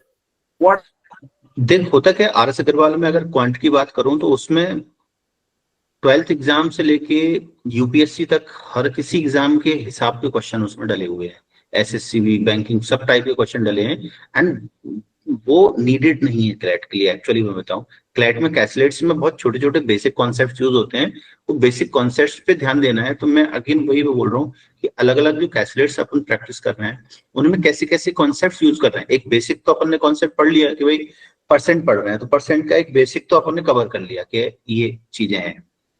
अब उन बेसिक से एप्लीकेशन बेस्ड कई सारे क्वेश्चन बनाए जा सकते हैं, ठीक है ना, वर्ड प्रॉब्लम बनाए जा सकते हैं जो कि अलग अलग एग्जाम में यूजफुल हैं, वो क्लैट में नहीं यूजफुल। बेसिक कॉन्सेप्ट्स के बेस पर कैसलेट सीधा आ रहा है, तो अब बेसिक कॉन्सेप्ट पढ़ लिया लेकिन उसी टॉपिक का कैसलेट है वो नहीं बन रहा है। तो अब ये देखो कि ऐसा क्या नया तरीका उसमें पूछा है जो हमने नहीं पढ़ा है या नहीं बन रहा है, तो उसके सॉल्यूशन से या उसके एनालिसिस से हम उसको समझ पाएंगे कि भाई ये सॉल्व करना कैसे होता है। तो एक एक करके हर एक कैसलेट्स तुम्हें कुछ ना कुछ सिखा के जाएंगे। तो इनिशियली ये मत टारगेट करो कि हम कैसलेट्स हमसे बन ही जाएगा, ये माइंडसेट करो कि इस कैसलेट्स में हमें सीखने क्या मिलने वाला है, ऐसा क्या है इसमें, कुछ ना कुछ तो होगा कैसलेट में जो हमें सिखा के जाएगा। तो उसके नोट्स बनाने, हर एक कैसलेट से क्या हमें टेक अवे मिल रहा है वो नोट्स में प्रॉपर बनाते चले जाओ। हार्डली 50-60 कैसलेट्स के तुम ऐसे नोट्स बना पाओगे, एक एक पॉइंट। हो सकता है किसी में कुछ भी नहीं मिले, हो सकता है किसी कैसलेट में एक से ज्यादा पॉइंट मिल जाए कि हाँ ऐसा ऐसा भी अप्रोच हो सकता है, उस पर ध्यान देना है। तो इस तरीके से अपन को आगे बढ़ना है, ठीक है। Hello sir. यस बेटा। सर मेरी प्रॉब्लम ये है कि मैं जब लॉजिकल रीजनिंग सॉल्व करती हूँ तो उसमें कुछ क्वेश्चंस इजीली वे में सॉल्व हो जाती है, बट कुछ में जो 4 ऑप्शन होती है तो ऐसा लगता है कि चारों सही है वरना चारों गलत है। तो उस टाइम में कुछ समझ नहीं आता है कि कौन से ऑप्शंस मैं लगाऊं या फिर नहीं। तो देखो, फर्स्ट ऑफ ऑल जब भी ऐसी स्थिति बनती है तो शायद हमारा दिमाग या तो थका होता है जब हम डिसाइड नहीं कर पा रहे हैं क्या सही क्या गलत है, या फिर दूसरा ये होता है कि हमें कॉन्सेप्ट्स बहुत क्लियर नहीं है कि कब कैसे। जैसे फॉर एग्जांपल कोई आर्गुमेंट है, वो वीक आर्गुमेंट है कि वो स्ट्रॉन्ग आर्गुमेंट है, कब वीक होता है कब स्ट्रॉन्ग होता है, मतलब उसकी जो एक कॉन्सेप्ट नॉलेज है, इस बेसिक्स हैं, वो हमें पता होना चाहिए। तो चारों ऑप्शन में से हम अगर ये डिसाइड नहीं कर पा रहे हैं कि कौन सा ऑप्शन एक्चुअली सही है कौन सा नहीं है, तो उसके लिए कॉन्सेप्ट्स की स्टडी करना जरूरी होती है, या फिर एनालिसिस में वो एक्सप्लेन डिटेल अगर उसका क्वेश्चन का सॉल्यूशन है हमारे पास तो वहां से हमें लर्न करना चाहिए। जैसे चाहे वो मैथ्स हो गया, चाहे वो कोई सा भी सब्जेक्ट हो गया, सॉल्यूशन देखने में कभी भी शर्म नहीं खानी चाहिए, बिल्कुल सॉल्यूशन देखने चाहिए। फर्स्ट ऑफ ऑल हमें अटेम्प्ट करना है क्वेश्चन, अप्लाई योर थॉट्स, क्या करेक्ट क्या रॉन्ग, नहीं समझ में आ रहा है कहीं फंस रहे हैं, just go and watch the solution, see the solution proper की है क्या उसमें, वहां से लर्न करना है। ओके ठीक है सर। मैं प्रॉब्लम ये आती है कि मैं हेलो सर। सॉल्व करती हूँ तो जैसे मान लो मैं 10 क्वेश्चन सॉल्व कर रही हूँ तो 10 में से मेरे 7 क्वेश्चन सॉल्व हो जाते हैं, लेकिन कुछ जो 3 बचे हैं तो उसमें मेरे गलत हो जाता है और टाइम बहुत कंज्यूम होता है ये 10 क्वेश्चन सॉल्व करने में ही सर। तो लगने दो ना टाइम, दिक्कत क्या है। Okay sir. देखो sir what is the best time to analysis mock? तुरंत बाद मॉक के कि कब? ओके, पहले मैं उसकी रानी की बात को कंप्लीट कर दूं। क्या बोल रहा था कि हाँ, मैं ये बोल रहा था कि भाई अगर हम मॉक लिख रहे हैं उस टाइम की बात है तो वो टाइम बाउंड बात हो जाती है, उसमें तो भाई आनंद फानंद में या जैसे भी बने हमें स्कोर ज्यादा से ज्यादा कैसे कर सकते हैं उस पर फोकस होता है। जब हम सेल्फ लर्निंग कर रहे हैं, जब हम सेल्फ स्टडी कर रहे हैं, और सेल्फ स्टडी में क्या कर रहे हैं हम रिवीजन कर रहे हैं, तो वो टाइम बाउंड होना चाहिए कहीं ना कहीं कि भाई हम 1 घंटे में ये चीज हम कवर करने की कोशिश कर रहे हैं। जब हम लर्निंग बेस्ड सेल्फ स्टडी कर रहे हैं जिसको हम प्रैक्टिस बोल रहे हैं, तो वो टाइम बाउंड नहीं होनी चाहिए कि हम इतनी देर में इतना कर लेंगे, ये वाला नहीं होना चाहिए। हाँ, इतना कर सकते हो कि हमें 1 घंटे पढ़ना है, हमें 1.5 घंटे पढ़ना है, वो काम कर सकते हो, बट कोशिश ये करनी चाहिए कि हम कॉन्सेप्ट पूरी तरह से सीख जाएं, इस पे हमारा फोकस होना चाहिए इनिशियली। तो तुम्हारा क्या स्थिति है, वो 10 क्वेश्चन और 7 क्वेश्चन का जो तुम बोल रहे हो कि मौका है तो वो अलग होगा, और जब सेल्फ स्टडी कर रहे हैं तो take your time, don't worry. वो सेल्फ स्टडीज के टाइम मतलब। हाँ, तो उसमें टाइम लो, उसमें दिक्कत नहीं है, उसमें तो चीजों को ग्रास्प होने दो उसमें टाइम का प्रेशर मत दिमाग पे डालो। टाइम का प्रेशर डालने के लिए मौके काफी है, हम खुद से भी टाइम का प्रेशर उतना लेने लग जाएंगे। हमें इनिशियली नहीं लेना है, लेना है मॉक देने के लिए भी प्री मॉक रिहर्सल हमें करनी पड़ती है, दैट इज नीडेड। बट वो प्री मॉक रिहर्सल हम फर्स्ट फेज में ही करने लग जाएं, दैट इज अनफेयर ना, तो वो नहीं करना है, ठीक है। Yes sir. तो और हाँ सर, जब मैं मॉक देती हूँ कुछ जैसे सेक्शन में उस तक पहुंच ही नहीं पाती हूँ, तो ये हो जाता है, इसके कारण टाइम मतलब मैनेज नहीं हो रहा मेरे से। अगेन टाइम की बात आती है तो कहाँ से आती है, प्रैक्टिस एंड रिवीजन। वो जितना ज्यादा होता चला जाएगा वो टाइम लगेगा उसमें। इफ यू आर बिगिनर तो डोंट वरी, पेशेंस रखिए, धीरे धीरे धीरे धीरे ग्रेजुअली आप देखोगे वीक बाय वीक अगर हम चीजों में ठीक से अलाइन है हमारी प्रिपरेशन, तो हमारे स्कोर भी बढ़ेंगे, हमारे अटेम्प्ट्स भी बढ़ेंगे, सब धीरे धीरे बढ़ेगा। अभी जस्ट फोकस ऑन लर्निंग्स, ठीक है सर। और लास्ट यस नीतीश। सर जैसे कि मैं मॉक रीजनिंग सॉल्व करती हूँ, तो उसमें सॉरी लीगल कॉन्सेप्ट के साथ साथ हमें लैंडमार्क जजमेंट्स भी प्रोवाइड करते हैं, तो वो पढ़ना जरूरी है क्या? अभी थोड़ा सा तुमने सब्जेक्ट स्पेसिफिक पूछ दिया, तो इससे आप घर से इस पे डिस्कशन करना, वो आपको बताएंगे। Okay sir, thank you sir. Hello sir. हाँ बेटा गौरी। सर एक डाउट था, जैसे जो AR है अभी के लिए डेली कर लेना, डेली करनी चाहिए या एक दिन छोड़ के करनी चाहिए? ये कुछ वैसा क्वेश्चन होगा सर, खाना कितनी बार खाना चाहिए ठीक है ना। तो इफ यू आर बिगिनर, आपने मेरे पूरे लेक्चर्स देखे हैं क्या गौरी? हाँ लेक्चर सारे देख लें, प्रैक्टिस तो कर रही हूँ, पर ये है कि कभी हो जाती है प्रैक्टिस, कभी नहीं होती है। एक काम कर ले, अभी ऑल्टरनेट कर ले, 1-1.25 घंटे के हिसाब से दे लेना, 1 आध घंटे दे दे, है ना। और ऐसा उठाना कि 1 से 2 टॉपिक एक दिन में उठा ले, मतलब कुछ कुछ क्वेश्चन, पूरा थॉरोली मत कर, है ना।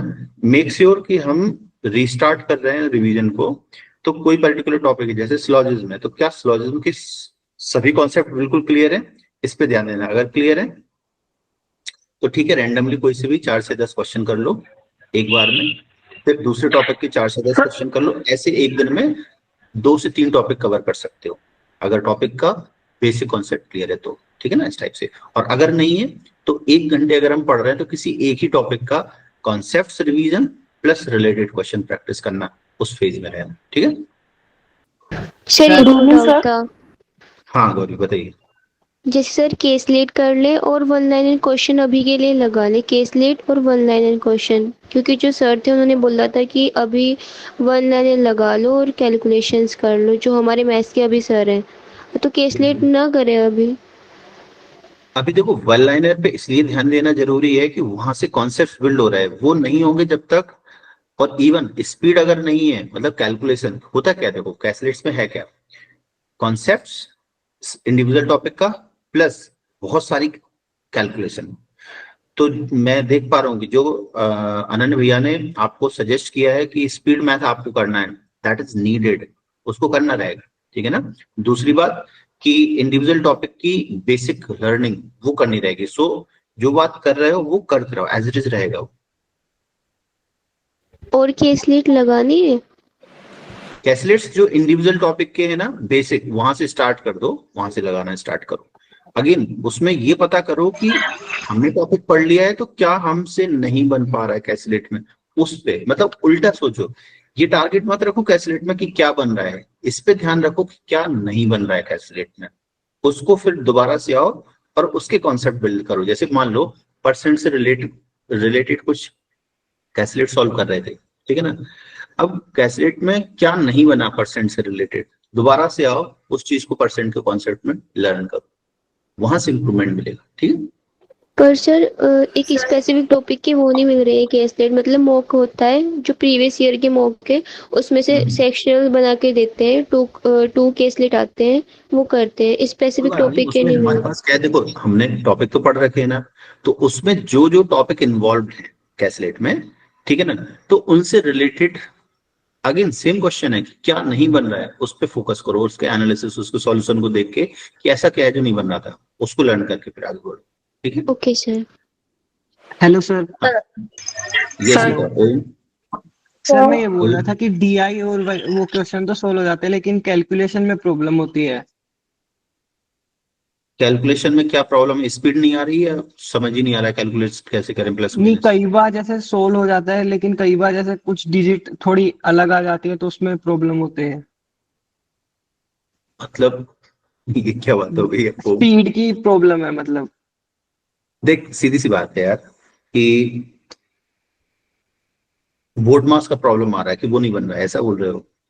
नहीं, बोर्ड मास का नहीं, लेकिन कई बार सिली मिस्टेक्स भी हो जाती है, मतलब थोड़ा सा उसके कारण पूरा मतलब स्कोर डाउन हो जाता है। 7-8 क्वेश्चन गलत हो गए, कई बार 2 क्वेश्चन गलत हो गए। तो अपन एक बार की गलती को गले में लेके क्यों बैठे हैं? दोबारा से प्रैक्टिस करना है, दोबारा से प्रयास करना है ना। ठीक है, हो गई गलती, कोई बात नहीं। उन गलती हुई है तो अच्छी बात होती है ना। मेक सेंस कि वो अगली बार ना हो। गलतियां नहीं होती इसलिए ना कि अगली बार रिपीट ना हो। ओके सर, ठीक है? Thank you. Hello sir. Next. हाँ बेटा, नीतीश। नीतीश नीतीश जब बिगिनर था मैंने स्टार्ट कर दिया था क्यूटी, और सर मैंने क्यूटी यार सॉल्व करना स्टार्ट कर दिया था फैब से। तो मेरा मतलब स्कोर जब मैं मॉक दे रहा था तो मेरा 60 के अराउंड जा रहा था, और जब मेरा हेल्थ इशू खराब होने की वजह से सर मेरा लो स्कोर हो गया 30। तो सर मतलब कैसे गेन करूं? और सर डीआई पहले जब मैं बना रहा था, जब मैं स्टार्टिंग से स्टार्ट कर रहा था, कॉन्सेप्ट सारे क्लियर थे मेरे, तो सर उसमें अभी भी मेरे को 15 मिनट लग जा रहे हैं डीआई को सॉल्व करने में। देखो, तुम सब रिपीटेड डाउट पूछ रहे हो, मैं इस चीज को कॉमन आंसर कर रहा हूँ सभी को कि जब हम हाँ first sir, but time. Mock में बताइए, मॉक में स्कोर कैसे गेन करें? क्योंकि मैं अभी दे रहा हूँ, मैंने अभी जस्ट 1-2 डेज हुए हुए हैं, तो मेरा स्कोर 30 के अप्रोक्स पहुंच गया है। मतलब डिक्रीज हो गया है, पहले तो मेरा 60 आ रहा था, अब 30 हो चुका है। एक बात बता, मॉक का डिफिकल्टी लेवल भी कोई नाम होता है ना। अगर मैंने इजी मॉक हाँ सेट जी कर सर। दिया सब कुछ तो स्कोर ऊपर जाएगा, ऑब्वियस है। डिफिकल्ट हो गया तो स्कोर डाउन आएगा। हाँ तो स्कोर पे हम क्यों बात कर रहे हैं? This is not exam of 12th, this is exam of CLAT, competitive exam है। इसमें मार्क्स मायने नहीं रखते हैं, रैंक मायने रखती है। रैंक की बात करो। Okay sir, okay sir. So make sure कि rank okay sir, thank you जैसे। हाँ अनन्या।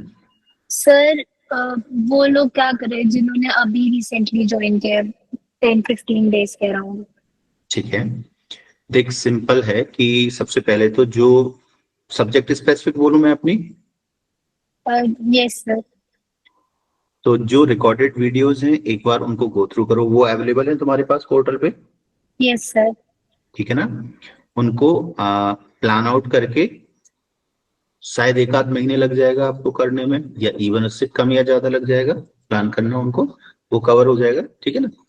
और उसके बाद है ना, धीरे धीरे धीरे धीरे प्रैक्टिस साथ साथ में ऐसे करते रहना भाई। उनसे रिलेटेड कॉन्सेप्ट्स अप्लाई करना सीख जाओ, इतना कर लो। फिर तो ये है कि रिवीजन में चीजें होती रहेंगी, इंप्रूव होता रहेगा।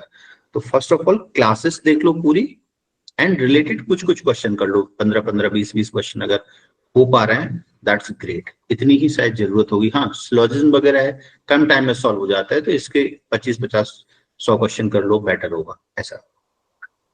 ओके, और मतलब हम उसका फिर सेक्शनल टेस्ट भी दे?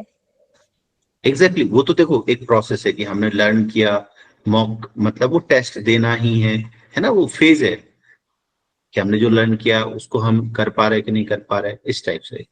क्या नहीं कर पा रहे तो फिर से उस कॉन्सेप्ट को लर्न करो, फिर टेस्ट करो। तो वो एक सिंपल सी प्रोसेस है, learn and test. Okay, thank you sir. कोई डाउट था sir?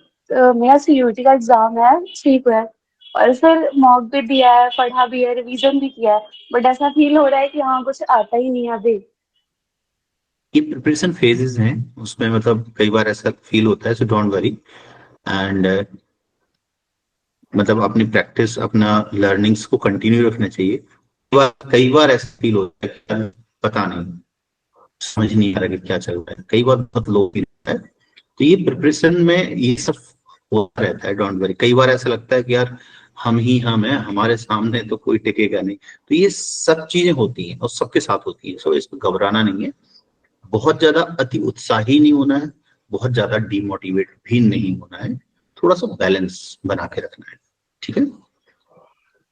Okay sir, thank you sir. Sir hello sir, मतलब सर क्या प्लीज़ प्लीज़ सर आप क्यूटी पढ़ाइए ना। मतलब क्यूटी मेरा मतलब बहुत ज़्यादा अच्छा नहीं जा रहा है, इस वजह से प्लीज़ सर आप क्यूटी पढ़ाइएगा तो अच्छा होता है। मतलब आपका सारा पढ़ाया हुआ एक बार में सारा अच्छे से समझ में आ जाता है। करते प्लीज हाँ इसको सर, कुछ परसेंटेज के हाँ, अलावा सॉल्व ही नहीं हो रहा है। दीजिए, इट्स आवर हम्बल रिक्वेस्ट। पढ़ा दो सर। सर मैं तो प्लीज। यस हूँ, मेरे को कॉन्सेप्ट भी क्लियर हाँ, होगा। ठीक है। इस पे प्रखर भैया के साथ एक बार हम डिस्कस करेंगे और उसके बाद जो भी अपडेट रहेगा, जैसा भी रहेगा, कैसे ले जाना है, क्या करना है, वो पेंडिंग है एक बार हमारा डिस्कशन। सो इसको करके फिर आगे बढ़ेंगे, कैसे होगा सर क्या आप होगा। प्लीज अपने साइड से 100% ट्राई करना ना सर, प्लीज। ओके बच्चे, ओके, ठीक है, ठीक है, थोड़ा सा मुझे टाइम दो इस पे। ओके, सर ठीक है। नेक्स्ट परिधि, yes. Good evening sir. Sir अगर किसी को क्लैट के लिए 0 लेवल से फिर से स्टार्ट करना होगा तो उसके लिए क्या स्ट्रैटेजी रहना चाहिए? देख, 0 लेवल से अगर स्टार्ट कर रहे हैं, अभी अभी अपन कर रहे हैं, तो सिंपल सी बात है, अभी 12th हो गया है या 12th में है, पहला क्वेश्चन। 12th में है अभी। ठीक है, मतलब हमारे पास ले देके 12th भी मैनेज करना है एंड क्लैट भी मैनेज करना है।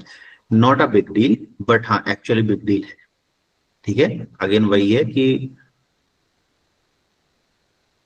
क्लासेस पहली नीड, दूसरी नीड की कोई सा भी पैसेज है, चाहे वो इंग्लिश हो, चाहे वो लीगल हो, चाहे वो सीआर, कुछ भी हो, हमें उसको कॉम्प्रिहेंड करना सीखना है। मतलब बहुत सारी चीजों के अलावा हम इस पे ध्यान दें कि जो हम पढ़ रहे हैं उसका एक्चुअल सेंस, उसका एक्चुअल मीनिंग हम इंटरप्रेट कर पा रहे हैं कि नहीं कर पा रहे हैं विदाउट टाइम। हम बस इतना सीखना स्टार्ट करें, कुछ टाइम अभी इस पे ध्यान दो, मतलब इवन एक आध महीने आराम से इस पे ध्यान दो कि हम जो पढ़ रहे हैं एक्चुअल हम उसको कॉम्प्रिहेंड कर पा रहे हैं कि नहीं कर पा रहे हैं, उस पे ध्यान दो। उसके बाद से ही चीजें कनेक्ट होना चालू हो जाएंगी और धीरे धीरे अपने आप तुम्हारी स्पीड बढ़ने लगेगी, अपने आप कॉन्सेप्ट डेप्थ बढ़ने लगेगी, कॉन्सेप्ट ग्रास्पिंग भी बढ़ने लगेगी, सब धीरे धीरे होने लगेगा। बट अभी क्लासेस पे ज्यादा फोकस दो एंड सेल्फ स्टडी में थोड़ा इंग्लिश कॉम्प्रिहेंड पे ध्यान दो, इंग्लिश कॉम्प्रिहेंशन पे ध्यान दो, ठीक है। Okay sir. सर मतलब सर अभी तो पहले मेरे तो बहुत सारे बैकलॉग्स है, तो पहले मैं अपने बैकलॉग्स क्लियर करूँ एंड साथ में जो लाइव क्लासेस अभी होंगे एंड हो रहे हैं उसको अटेंड करते जाऊँ साथ में। अभी तो मेरे स्कूल के समर वेकेशन चल रहा है तो मैं सारे बैकलॉग्स क्लियर तो कर सकती हूँ एंड साथ में लाइव क्लासेस भी करूँगी। तो जो एक स्पेसिफिक अगर मैं कुछ भी पढ़ी हूँ लीगल या क्यूटी, जो स्पेसिफिक टॉपिक मैं पढ़ रही हूँ, तो उसकी बेसिस पे मेरे को एक question like set of questions चाहिए। तो वो मैं कैसे लाइक कौन सा बुक लूँ या फॉलो करूँ? क्वेश्चन तुम्हारा लंबा हो गया, थोड़ा सा दोबारा से शॉर्ट में पूछो एक बार प्लीज।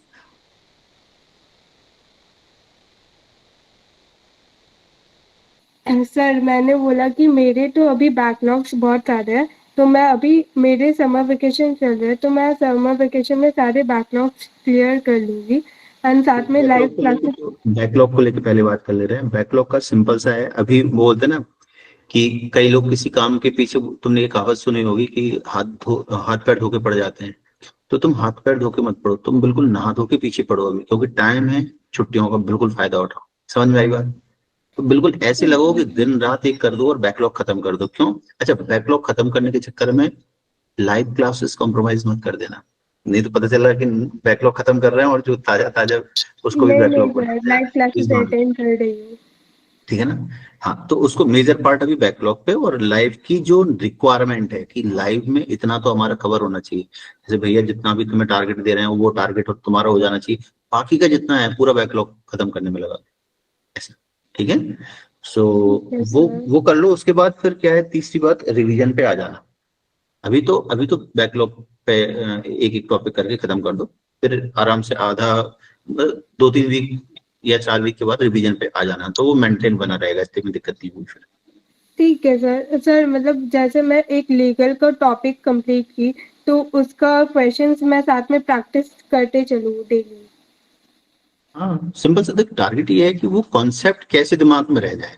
तो अकेला कॉन्सेप्ट पढ़ के हो पाएगा या थोड़ा प्रैक्टिस करके हो पाएगा, जैसे होगा। टारगेट हमें ध्यान ये रखना है कि हम जो पढ़ रहे हैं उसका कुछ ना कुछ टेक अवे तो हमारे पास है। अब ऐसा नहीं हो कि भाई क्या पढ़ा तूने, सीखा तूने, पता ही नहीं है, तो वो चीज नहीं होनी चाहिए। पढ़ा है, हाँ ये पढ़ा है, इससे रिलेटेड चीजें सॉल्व कर सकते हैं, ये होता है पढ़ना, तो उतना पढ़ना है। ठीक है, ठीक है सर।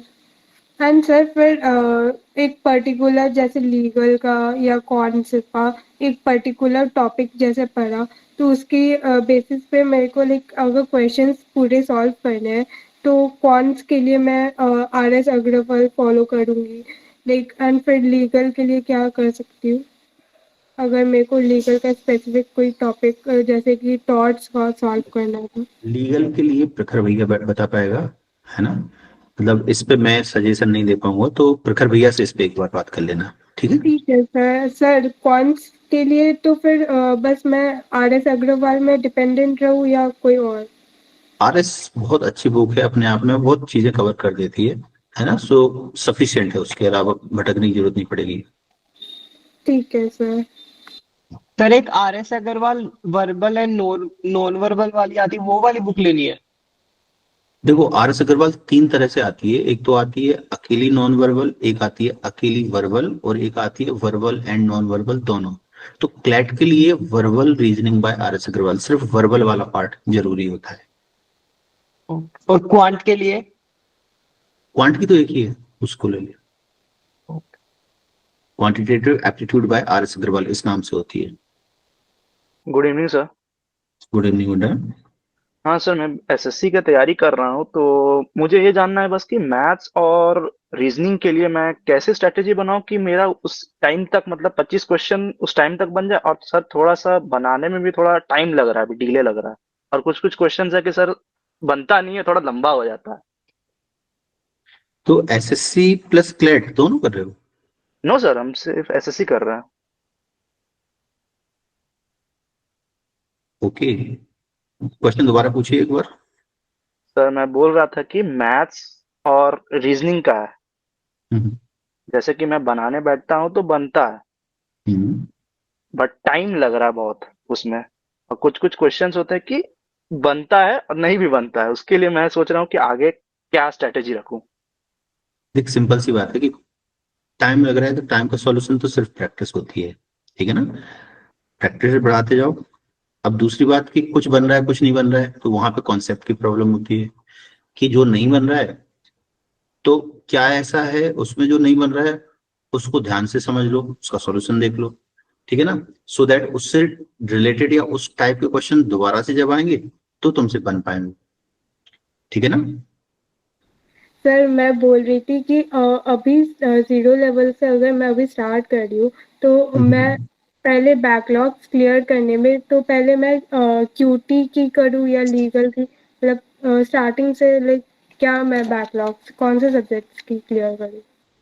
पैरेलल चलने दे, मतलब किसी एक के पीछे मत पड़, पैरेलल चलने, थोड़ा थोड़ा सबको। थ्रेडिंग कॉन्सेप्ट बोलते हैं इसको, कि जब हमारे पास अगर बहुत सारे टास्क हैं जो करने हैं, तो हर टास्क का थोड़ा थोड़ा थोड़ा थोड़ा पैरेलल चलने दो, तो उससे क्या होगा कि ज्यादा स्पीडी हो जाता है काम। जैसे तुमने देखा होगा ना कंप्यूटर में, जब हम कॉपी करते हैं तो एक थ्रेड कॉपी का कॉन्सेप्ट होता है, तो मल्टीपल पार्ट्स पे वो कॉपी होना चालू हो जाता है, तो जल्दी हो जाता है as compared to one go में कॉपी होने के। ये टेक्निकल चीजें हैं, तो हमेशा ध्यान रखना कि थ्रेडिंग कॉन्सेप्ट यूज करना चाहिए। मतलब 5 सब्जेक्ट हैं, अगर 5 का बैकलॉग है तो रादर कि हम एक का बैकलॉग पूरा खत्म करें, बेटर है कि 5 में से थोड़ा थोड़ा थोड़ा बैकलॉग रेगुलर बेस पे खत्म करना स्टार्ट करें। Okay sir, thank you sir. Sir analytical के लिए वो नॉन वर्बल और जो MK पांडे वाली बुक आती है वो दोनों ले या एक ले कोई सी?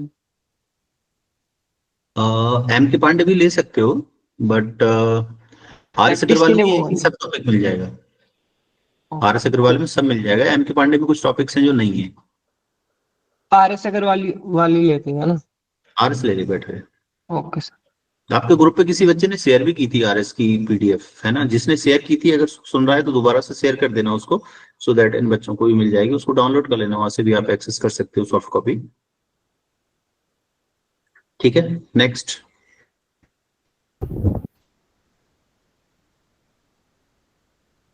अंतिशा, अंतिशा गुप्ता।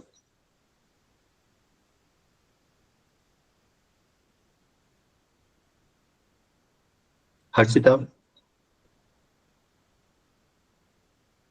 ध्रुव। यस सर, मेरा जो डाउट है वो रीडिंग कॉम्प्रिहेंशन को लेकर है। मतलब मुझसे पैसेजेस कॉम्प्रिहेंड नहीं हो पा रहे, वो चाहे इंग्लिश के हो या क्रिटिकल रीजनिंग के हो। लाइक मैं एक बार पढ़ तो लेती हूँ लेकिन समझ नहीं आता, तो जब मैं समझने के लिए वापस से पढ़ती हूँ तो बहुत ज्यादा टाइम लग जा रहा है उसमें।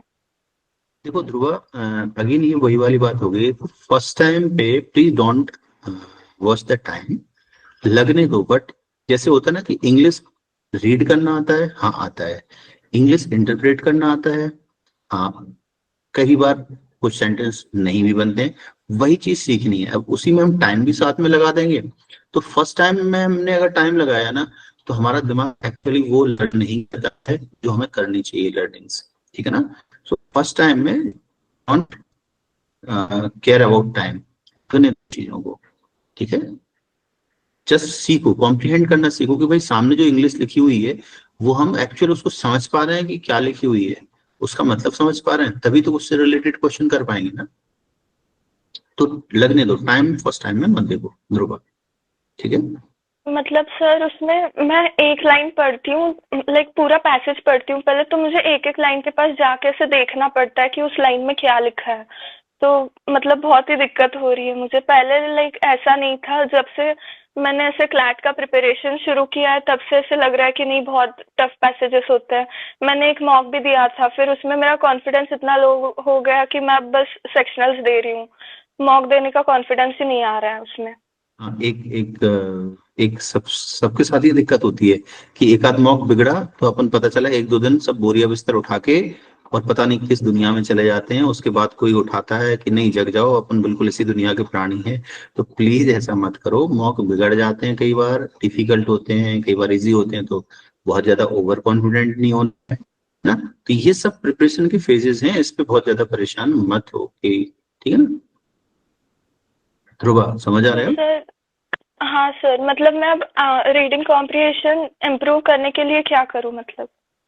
देख एक बात बता, एक तो पहले होता क्या, एक पूरा पैसेज अपन ने देखा, बड़ा सा था, अजीब सा था, अपन घबरा गए, अरे यार इतना सारा है। अपन क्या करते हैं, जल्दबाजी में पढ़ते हैं। एक सेंटेंस पढ़ा अपन ने, कई बार तुम इसको ऑब्जर्व करोगी कि एक लाइन अपन ने पढ़ी है, एक सेंटेंस पढ़ा, अपने दिमाग को समझ ही नहीं आया कि लिखा क्या है। अपन फिर से आए पलट के दोबारा से, फिर पढ़ा अपन ने।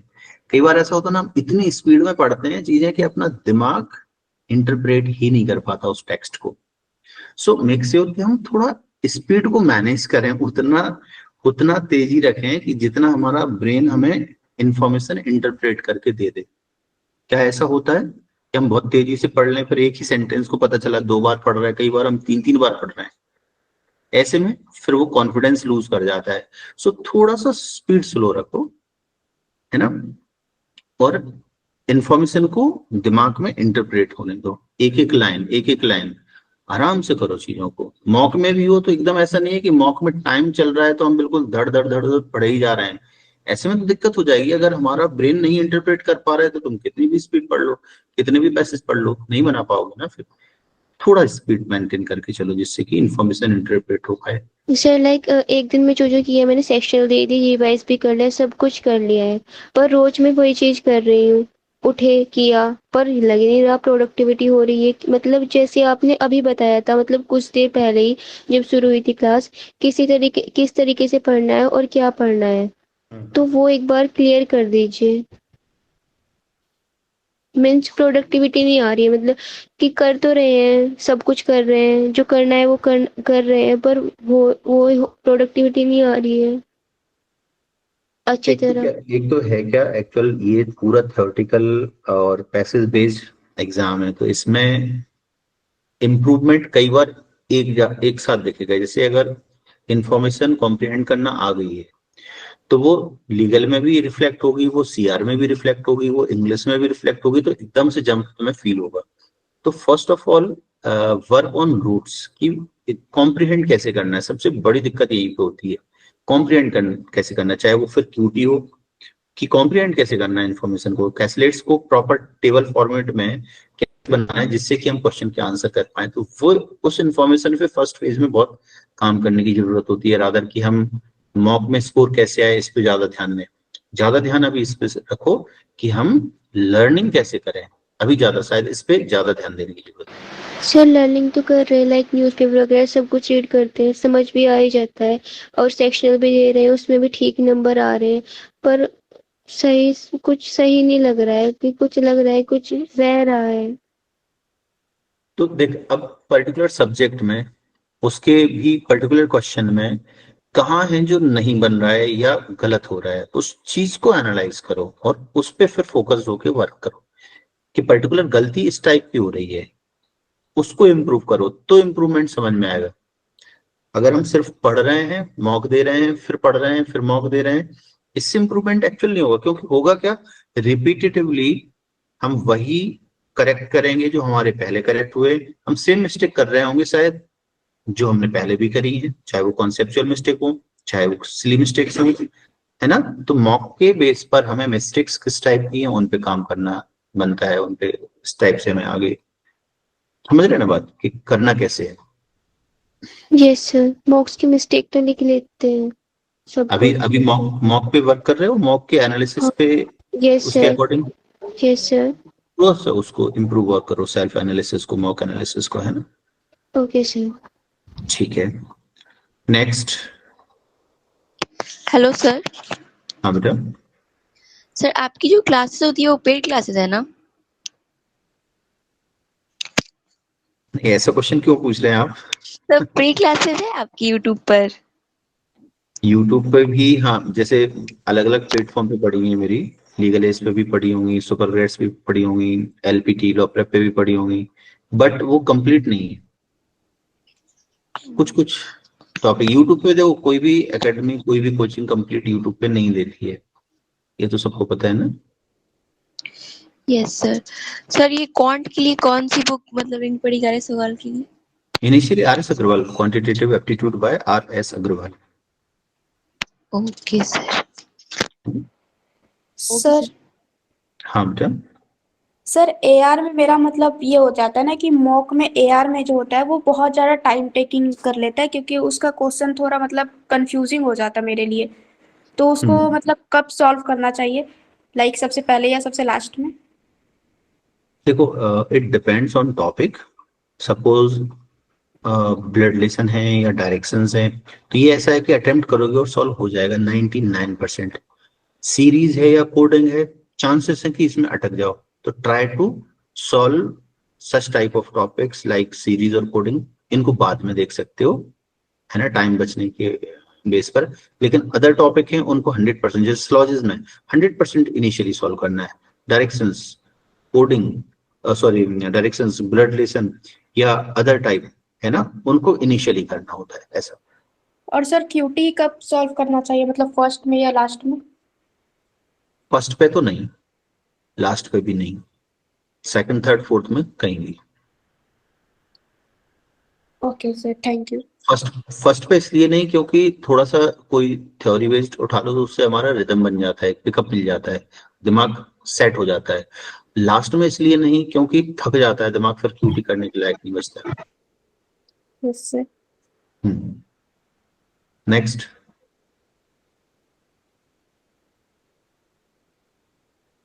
कोई डाउट नहीं किसी का?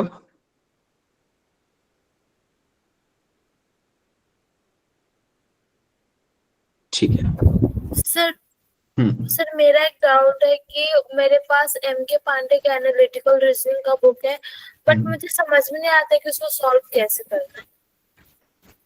सिंपल है, पेज खोलना, जो टॉपिक हमने पढ़ रखा है क्लास में उस टॉपिक को निकालना और क्वेश्चन सॉल्व करना स्टार्ट कर देना।